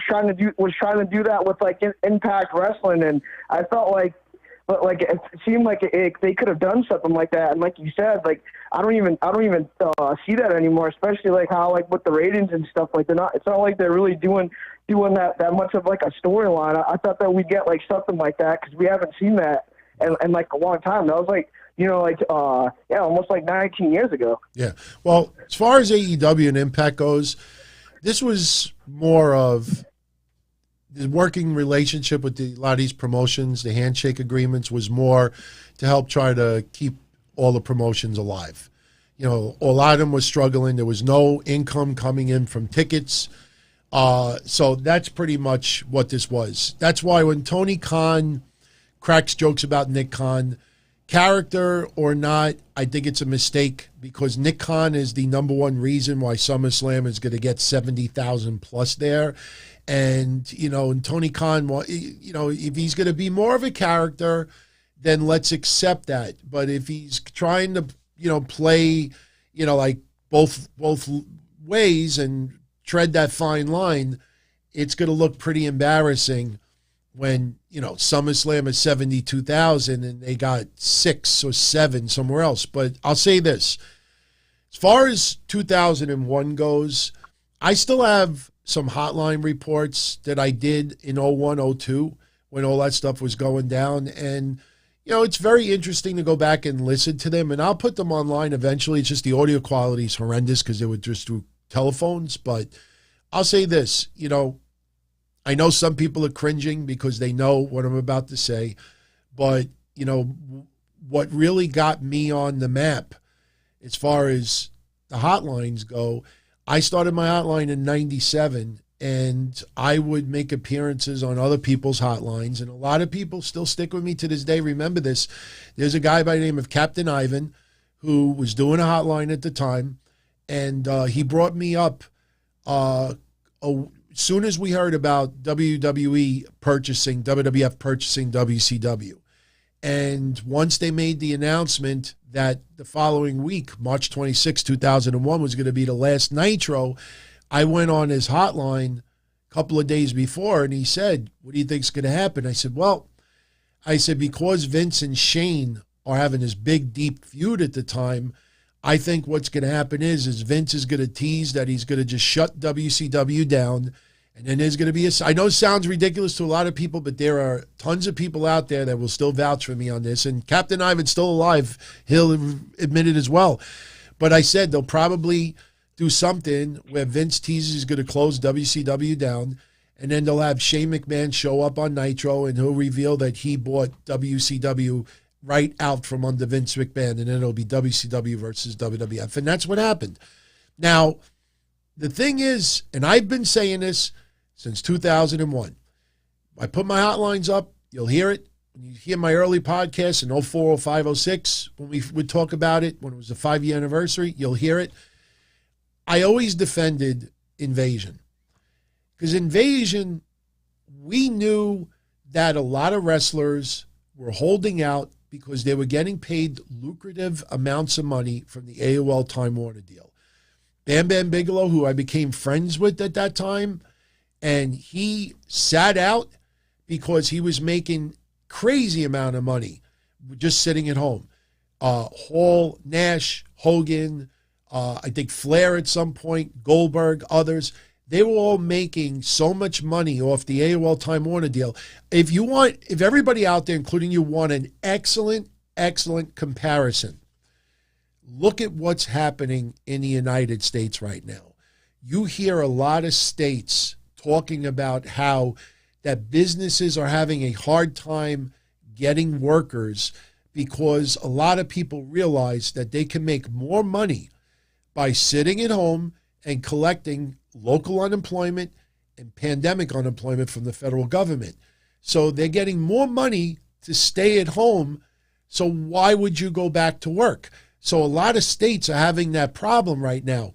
All you do is replace those people with the WCW wrestlers. Why would any of the bigger names in WCW go back to WWF for less money because their roster was massive already, where they could just sit at home, ride out their contract, get paid a crazy amount of money, and do nothing? That's what happened. So when Invasion storyline came around, we knew Hall, Nash, Hogan, others were not showing up. We hoped that they did, but we knew pretty much it wasn't going to happen. So when everybody turns around and says, oh, Invasion was one of the worst angles in history, one of the worst storylines, that's a lot of bullshit. Because anyone out there looks it up, I think other than WrestleManias, it is the biggest pay-per-view buy rate that WWF ever did. They did like 900,000 pay-per-view buys. They never advertised any big-name stars. We knew who was going to be on the side of WCW and ECW. There was no major surprises. So everybody knew going into Invasion exactly what you were getting, and still got 900,000 buys. So going through it at that time, it was exciting. It was fun. I hated Stephanie McMahon being the owner of ECW. You know, that ridiculously dumb leather cap that she had, you know, but I understood it was storyline. But, you know, after being a diehard, hardcore ECW fan and even working for them for the last year, you know, it's like on TV, I'm like, this is ridiculous, you know, but I enjoyed it. I wish some of the bigger names would have been there earlier on, but I also look at it like, even if the bigger names did show up, probably even more of a reason they would have been jobbed out to Kurt Angle, Steve Austin, and others. So I don't know if it would have actually worked any better if some of those bigger names would have showed up. So I loved it. I mean, 04, 05, I think their roster was probably the greatest roster that I ever saw in wrestling. But it was fun times at that time. I loved it. No, I loved it too. I mean, I was born in '92, so I wasn't really into the dirt sheets. So I was just still like a young kid, just watching everything. So I didn't even know anything about that. And when I saw stuff like that, to me, I just thought that was awesome. And then like as I grew up, and then like you know, like you start like googling stuff about like the wrestling, about like that stuff back then. Like you start like reading like all like the different stuff about like, especially like what people saying about like how it sucked because there wasn't that many people that were in it. But for me, like just watching it, just seeing like all those guys, and especially like how they built up that who was gonna jump, because especially now, like you get to listen like to Stone Cold, like he even talked about it. He said one of the things that he kind of wished that he did was he wished he would have stayed face instead of going back to heel when he came back. And I believe it was like when Vince McMahon was like, I want the old Stone Cold, and then he showed up on Monday Night Raw, and then he was even saying that he wished, like right then and there, that he wished that he would have stayed face instead of just going back to being the heel. But I mean, like they needed stuff a like monster. That. Like I thought that was awesome. Other than Rob Van Dam, who was super over with the fans, they needed a monster, huge star to be on the side of Team WCW and ECW. They had to use Steve Austin in that role. A lot of people didn't like it. We didn't like it either, but it was necessary because the big names were absent. I agree with you, and I also think too, I think a big reason with that too is like how would you like? Did you think that maybe it had something to do with Triple H? Because there's also been like a lot of people I think back then that you remember like how they were like the power trip back in the day. Sure. They were saying that that Triple H was actually getting like a push. Before like he got injured, that they were actually building it up that maybe Triple H was going to turn on Stone Cold Steve Austin, and that was going to be like the big like WrestleMania match. Because I think back then, wasn't it the big like match? It was I remember Stone Cold, Chris Jericho, and like Chris Benoit. I'm not sure if it was that WrestleMania WrestleMania, but I remember like there was like a match like that after like he got injured and stuff like that. Yeah, I mean, you know, there was a lot of rumors of that going down at the time, when Triple H had that quad injury, it shelved everything. And when he came back, you know, I still remember it to this day, one of the loudest pops in the history of wrestling. That pop in Madison Square Garden when he showed up and he was wearing the denim jacket and took it in, it was insane.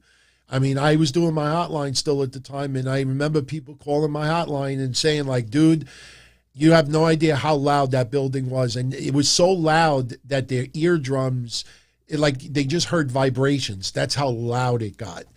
And, you know, obviously the injury derailed a lot of things. But, I mean, they needed Austin in that role. I'm sure Austin regrets it and wishes he would have still been in the other, but they needed that. And you look back at how vicious Austin got with Triple H, it was pretty wild. I mean, that beatdown they did that time to Lita, you know, that's pretty intense. I mean, I would be surprised if Peacock even left that footage online. And also, too, is that The Rock at that time, he was shooting movies. I remember around that time, I think he was doing Scorpion King and stuff like that. So it wasn't like he was around, because I remember watching it. Like, I didn't understand it, like, that he got suspended. And then, like, when you found out, it was actually because, like, they took him off. I think they took him off TV so that way he could just, like, shoot, like, movies and stuff like that. And I had, no idea at the time. So, and actually what you're saying, it actually made sense. Like, he was, like, the only, like, big guy besides, like, RVD. I mean, like, Kurt Angle, I believe he got, like, some chance and stuff like that, but it wasn't as big as, like, Stone Cold and, like, Rob Van Dam and everything like that. And I didn't even think I'd seen like Undertaker or like Kane or anything like that, like turning over. So I definitely agree with you. Yeah, it was good at the time. I mean, you know, over the years, a lot of people, rightfully so, come up with their own creative ways how they would have changed it around, and a lot of the ways that scenarios people come up with are pretty good. But, you know, at the time, you know, it really, there was no other way to go. They had to go that route. And, you know, it was what it was. But, you know, fun times. I can't believe it's 20 years already. Can't believe it. I know.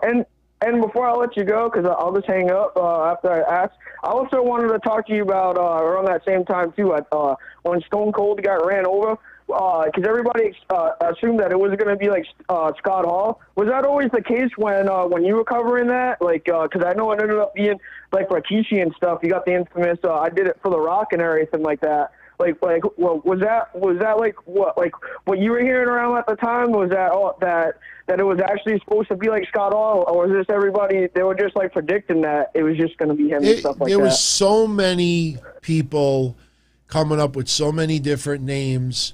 I will tell you that Rikishi, his name rarely ever came up.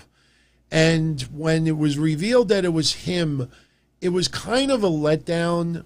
But because Rikishi was so beloved with the Too Cool stuff and everything, like it was interesting, but I don't think fans really, it felt more of like a letdown. But there was no one person at that time that people were like, oh, no, it's most likely Scott Hall.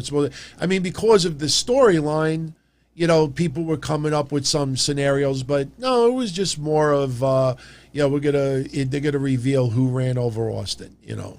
So it wasn't a big, I mean, it was a big storyline, but Rikishi's name didn't come up that often.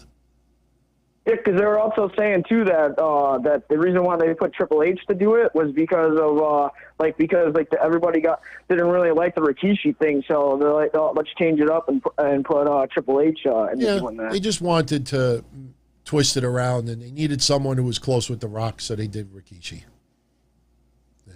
Well, all right, man. Thanks for letting me call in. You're welcome, my friend. I just wanted to talk to you about like back in the day, because I remember you said you've been doing this for a long time, and I figured since it's a Thursday and it's not really like exclusive to like one different show, I figured I'd just ask you, because I always wanted to know like what it was like back then. Because from my perspective, I was you know, I was just like still like growing up, and like you're already like covering. You seem like you're already like covering that type of stuff. So I just always wanted to know like what it was like, especially like trying to get like the different like perspectives from that from how it was back then. Oh, I appreciate it, man. I always like to reminisce from back in the day. So. Oh, yeah, no problem, man. Thanks. I'll try to call in, and I'll definitely be watching whenever I can. So thanks, man. Awesome, man. All right, have a good night. Thanks again. Yeah, no problem. Talk to you later, DT. Take care. Be well. All right. With 2 hours, 15 minutes in, it's 12:20 a.m. How's about we go 15 more minutes? Yeah, let's go 15 more minutes. I think we had some pretty nice conversations. Look, I love talking about the stuff back in the day, and I see all the revisionist history, you know, that goes on over the years, and there's certain narratives that become very popular, and everybody jumps on it. But I'm telling you, back then, the invasion storyline, we knew exactly what we were getting. It was not a surprise. So, sure, it was a letdown, but it was still intriguing enough that it did 900,000 buys. Come on. I mean, if it was so bad going into Invasion, it would have not gotten anywhere near a buy rate like that. Nobody bought, put it this way, nobody bought that pay-per-view, and then once it was over said, oh, what a ripoff. There was no Hogan. There was nobody expected anybody. We hoped, but it was never advertised. It was never teased. And we got what we paid for. So, yeah, no, I remember Natural Born Thrillers. I remember, APA beating the living shit out of Chuck Palumbo and Sean O'Hare and that infamous night on Raw. I remember all that, man. I remember it clearly. Hey, you're on. Who's this? This is T-Bone Lewis. Hey, Kavan, what's going on, man? Nothing much. Just loving the show, DT. I'm glad you called in. You called in. I took care of you, by the way. So I don't know if you saw it. I took care of you.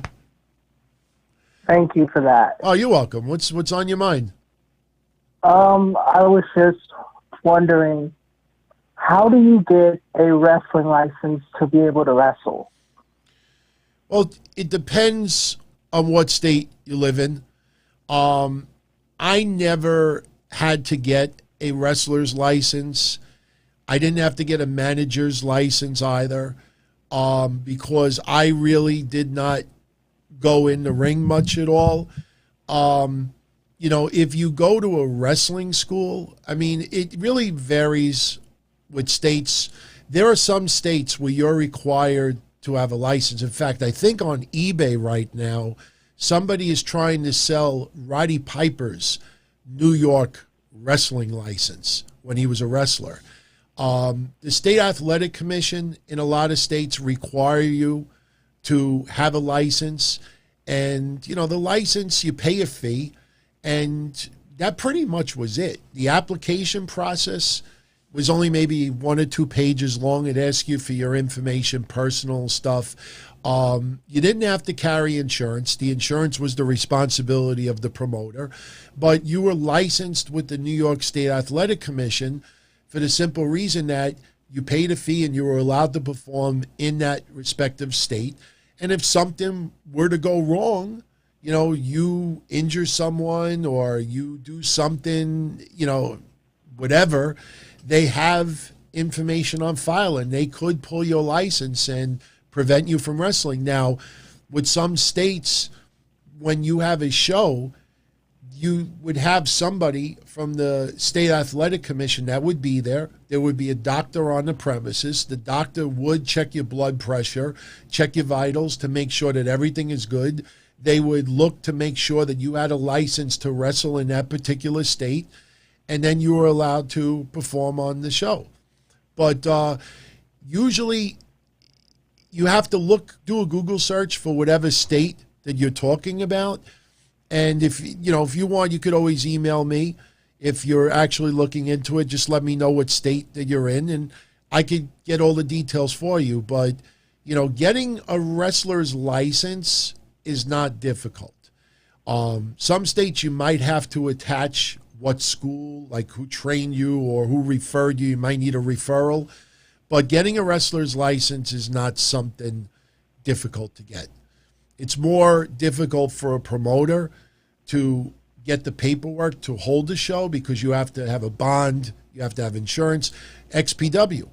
I mean, and Mass Maniac allowed me to help him with his USA Pro Wrestling, but XPW, that was one of the things. In fact, on Patreon Tuesday, I posted a link of a column I did in 2002 where I got in detail how we got the license, for the XPW event and went to the State Athletic Commission and did this, and I looked in insurance.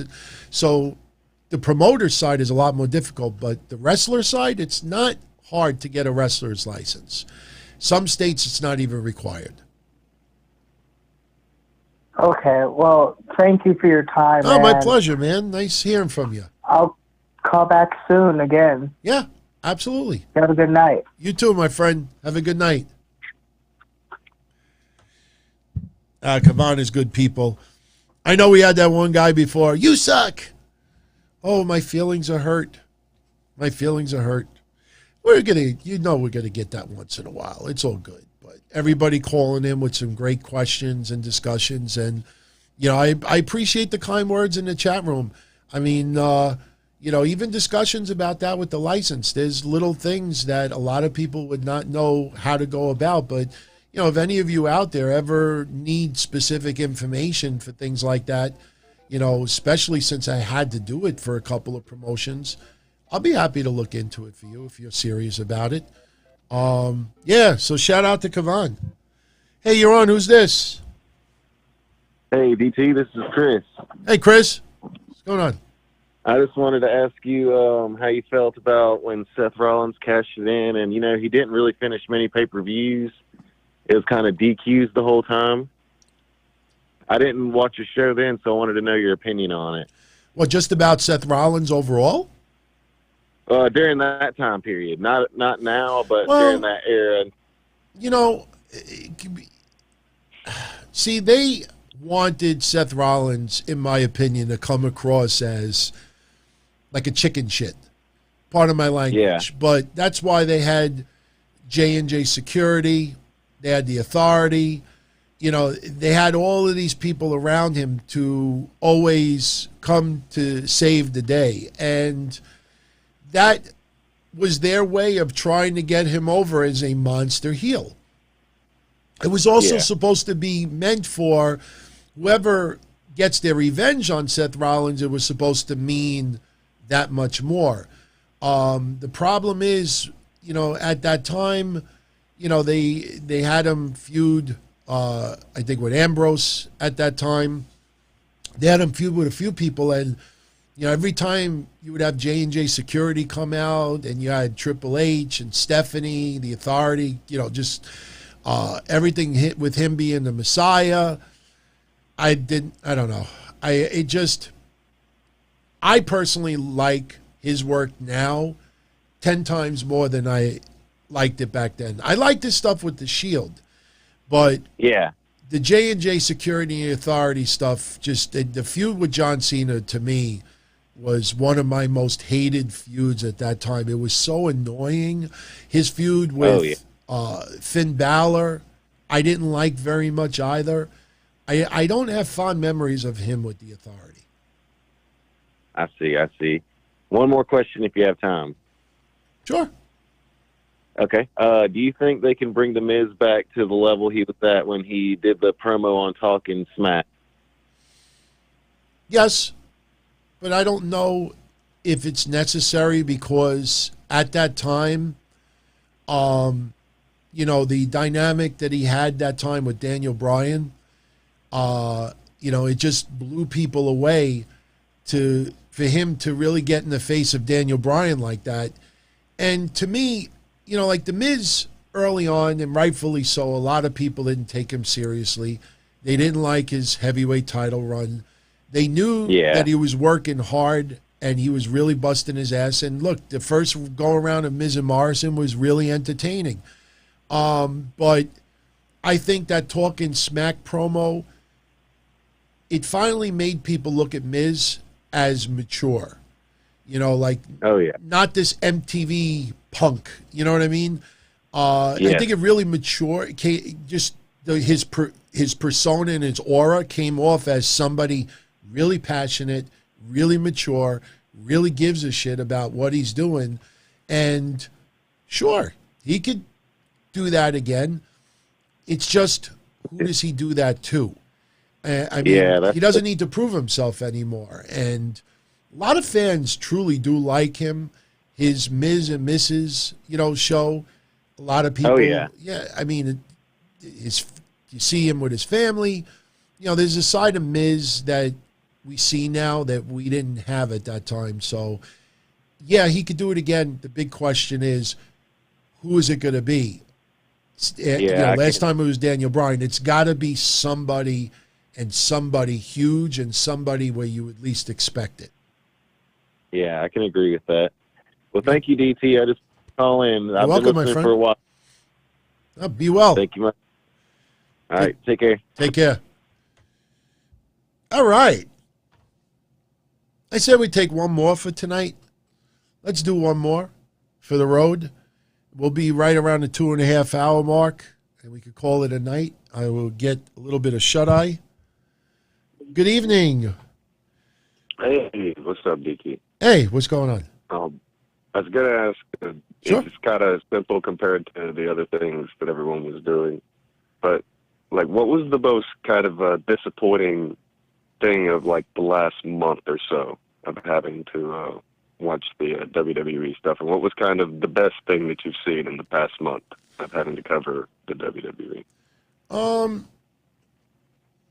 Well, over the last month, I think the most disappointing thing was something that I think we all saw coming a mile away, and that was Cesaro. Because, Cesaro, they were building up that match with him and Roman Reigns at the pay-per-view. And, we all thought, like, okay, they're finally going to start taking Cesaro seriously. And he had a very good match with Roman Reigns. But, I said it, I think, the night of the pay-per-view. Soon as it was over and Seth Rollins did what he did, it almost felt like WWE was saying to us, okay, for all of you out there that have been hounding and bothering us to give Cesaro a main event title match, here you go, now leave us alone. That's what it feels like. I still believe that it's going to be him and Seth in the cell. I think I've been saying that since the night of WrestleMania Backlash. I think those two will battle in the cell. And then what? So I'm a little disappointed with that. I'm disappointed that Edge has not come back. But I don't know if anybody's noticed this, but all of the arenas that are advertising SmackDown returning, there's like 6 different states that are advertising tickets going on sale, and they're all using the same banner. And on the same banner, it's Big E, Roman Reigns, Bianca Belair, Rey Mysterio, Edge, and Sasha Banks. And if anybody does a Twitter search, you'll see it. Those are the names. I didn't leave anybody out, but Edge is on there. So Edge is definitely making a return. You think they're very saving him for touring? Huh? You think they're saving him for the touring? Oh, yeah. Yeah. 100% definite. And I tell you, if they don't go with John Cena versus Roman Reigns for SummerSlam or that tour, it would not surprise me if Edge ends up getting in that role. Although I'm hearing little rumblings that Edge may go at it with Sami Zayn. Don't know how much of that is true, but, that's something being thrown around too. Something I have liked, really liked, I don't know, I think probably, even though they haven't been doing that much, probably AJ Styles and Omos, because even though Omos hasn't done that much in the ring, I'm kind of pleasantly so. Actually, no. I take that back. Randy Orton and Riddle. RK-Bro. I know the zipper thing is really, really goofy and stupid, but I really like the dynamic of RK-Bro. That is something that just really gelled, and I want to see them get the tag team championships. I don't want to see them split up anytime soon. I'm really enjoying Randy Orton and Riddle as a tag team. Do you think that they're going to let them have a bit longer of a run? Because it kind of feels like they're setting them up for maybe a month or two, and then they're going to split them. But do you think they'll give them a longer run? I think they will. I do. I think that they will remain a team into the summer. I think they will get a tag team title run. And, I don't think it'll go all the way into WrestleMania of next year, but I think by the fall, if they're going to split up, you'll probably see it sometime in the fall. But I think they would be making a huge calculated mistake if they don't at least keep them together on the road with fans returning and put the tag titles on them for a little bit. The dynamic is too good. I'd like to see them have a run for a couple of months. All right. Well, that's good. Appreciate it, Tony. Oh, thank you. I appreciate you calling in. Have a good night. Be safe, man. Take care, my friend. All right, everybody. With that said, I put the Do Not Disturb back on. Like I said, as we go through the weeks, little by little, this will get a little bit easier to do, fine-tune it. We're going to occasionally get someone that'll call in just to joke around and everything. And, it's all good. It happens on all shows. But I love the conversation. I love the diversity. That's why I always wanted to do this again. Yes, we talked pretty much just about wrestling tonight, but the show is yours. Whatever you want to talk about, that's what I'm here for. And it's pretty cool to talk about 2001 and then talk about a month ago and then talk about 10 years ago and get into I love that, man, because it definitely brings me back to fond memories. And, it seems like everybody's enjoying it too. And, little information about wrestling licenses and everything. So a couple of super chats, if you don't mind, before we call it. Oh, let me also do this. That looks better. Dahak, 666, what's going on? What's more goofy? The hocus pocus stuff that happened Monday, Ray losing his eyeball, or Ronda Rousey, while handcuffed, driving the cop car with her feet? I have moved from seltzer to regular water. Ronda Rousey driving the car with her feet was really, really stupid. It was dumb. I laughed at it.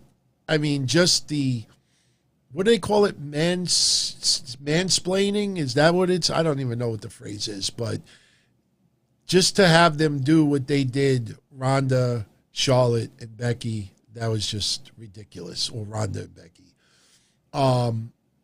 As much as I didn't like Monday with Shayna Baszler, because she is such a badass, and to see her, it looked like a bad horror film. It looked like a bad horror film of somebody who's playing the role of the asshole, the tough person, the asshole, and then they turn into a bowl of Jell-O when the evil person enters the room. They turn into the sissy. But losing the eyeball, Rey Mysterio by far is the goofiest. I was just horrendous. I don't even understand what the purpose was with that. What positive comes out of that? Yes, it created a buzz, but everything about it was just stupid. And you look at it up close and it looks like a fish float. That's just, what was the purpose of that? Teasing that Seth Rollins and even Murphy was putting the edge of the steps in people's eyes, that was painful enough. And it looked painful. Remember when he did it to Aleister Black and you actually saw like the metal like pushing in? I mean, obviously there was no pressure. It was Aleister Black doing that, but the visual was beautiful. Why did you need to go the extra step of having an eyeball pop out? It was just very stupid. One of the dumbest segments, honestly, in the history of wrestling, in my opinion. So it's not even close. The eyeball. Near Rofe, yesterday for the first time in his life, he contacted a Palestinian person, had a great talk. Imagine if everyone in the region would do the same. For those that don't know, Near Rofe lives in Israel. You see on the news what has been going on. So, it's really, really, I mean, people know in the United States how much problems and racial tension and everything that's going on and the bullying. But just imagine talking to a Palestinian is such a rare abnormality. I mean, that just puts it in perspective how bad it is over there. So I'm very, very happy that you had that conversation. I also get very concerned what I see on the news because I always wonder to myself, could people in Palestine Palestinians get reprimanded for socializing or even talking to an Israeli? Some of the stuff that, I see on the news, I can only imagine. I thank God, even though our country is kind of messed up right now, even if COVID never existed, but I still am very proud of the country I live in, and I just try to make sure that my surroundings and what I do make it better. I mean, I will never be able to change the rest of the world or change anywhere else. I can only worry about me and my inner circle. So when I see things like that, what Near wrote, it puts it in perspective how bad it is in some areas of the world. So stay safe. Yeah, Near, keep it discreet, man. Keep it discreet. Obviously, you're on the Israeli side, so you don't have to worry about it getting into any type of trouble. But still, you got to keep it discreet because there'll be a ton of people, even online, looking to take you down verbally because of that. And by the way, Near, you and everybody else of the channel members, I am definitely recording the Q&A tomorrow. I actually was going to do it earlier today. This was the first day that I have the bird here, so it was a little bit more difficult to get everything in order, and next thing you knew, it got late. So tomorrow, I will definitely do that Q&A. It'll be online for everybody for the weekend to enjoy. For my channel members online, we will do the predictions contest over the weekend for the Johnny Gargano picture. And please, before you go, if you enjoyed the show, I would greatly appreciate it. I know I didn't even show it once tonight, but like, share, subscribe. Like, share, subscribe. If you know anyone out there that you think would enjoy these shows, let them know about my channel. Let them know about these episodes, even the Thursday show, which is a totally different dynamic than any of the other nights. I'm not trying to put one night above others, but, this very casual convo that we have Thursdays, this is incredible. I love it. And the calls, man, how I feel right now with the calls is how I felt in the summer of 2019.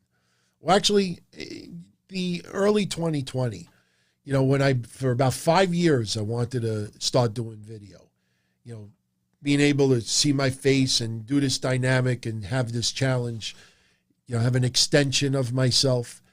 And I put it off and put it off. And when we finally launched it, I just sat back and I was like, should have did this 5 years sooner. And same thing here with the calls. As every week goes by and we have these really diverse, great conversations, I say to myself, man, we should have did this years ago. But better late than never. And I thank you all for hanging out tonight. And tomorrow night, if you're around, join me. I will be covering SmackDown. We'll recap SmackDown. I will do a live watch along of AEW Dynamite. But, we'll just keep it very, very basic. The last 2 Fridays have been quite disappointing for AEW. Tomorrow, I think they will improve the quality of the match selection a little bit more. I got to find out the details with the Moose Omega match. I got to see exactly how they're doing this. If they're actually going to do this Friday in front of live fans, obviously we won't see it on Dynamite. And that spoiler is lingering around all weekend. I don't. Why even do that? Why even do it at Daly's place? I mean, you're doing it, in Nashville. Why even do it at Daly's for one match? I don't know. Maybe I'll feel differently tomorrow about it, but right now I'm just saying to myself, what is that going to do? Like, what's the purpose of that? I mean, unless they want other people in AEW to get involved in some capacity, and because they're having Dynamite, it's a difficult challenge for them to show up in Nashville the next day. So I don't know what the purpose was with that, but something tells me we'll probably see quite a few names pop up during that match, and that's why they did it at Daly's place, so they wouldn't have to make the trip to Nashville the next day. We'll see. And then tomorrow night I'll give you my predictions for Against All Odds. That should only take a couple of minutes tops, but everyone, it's been real. Everybody that hung out all night long, I thank you again for your loyalty and your support. It is so much appreciated. It's humbling as well. And we've only just started. So I can't wait to see what the future has in order for us. I'm tired. I'm going to start crashing. So I will end the show the same way that we've been doing it the last week or two, with a little outro. So everyone, again, great night. And maybe I'll see you tomorrow night, 10 o'clock p.m., right after SmackDown. Take care. As far back as I can remember, I always wanted to be a podcaster. For me to live any other way was nuts. To me, those goody-good people who worked shitty jobs for bum paychecks and took the subway to work every day and worried about their bills were dead. I mean, they were suckers. They had no balls. If I wanted something, I just took it. I ran everything. I paid the bills. I paid the host. I even paid the masked maniac. Everybody had their hands out. Everything was for the taking. We always called each other good fellas. You would always hear from somebody. You're gonna like Don Tony. He's all right. He's a good fella. He's one of us. But if you're part of my crew, nobody ever tells you they're gonna get rid of you. It doesn't happen that way. There weren't any arguments or curses like in the movies.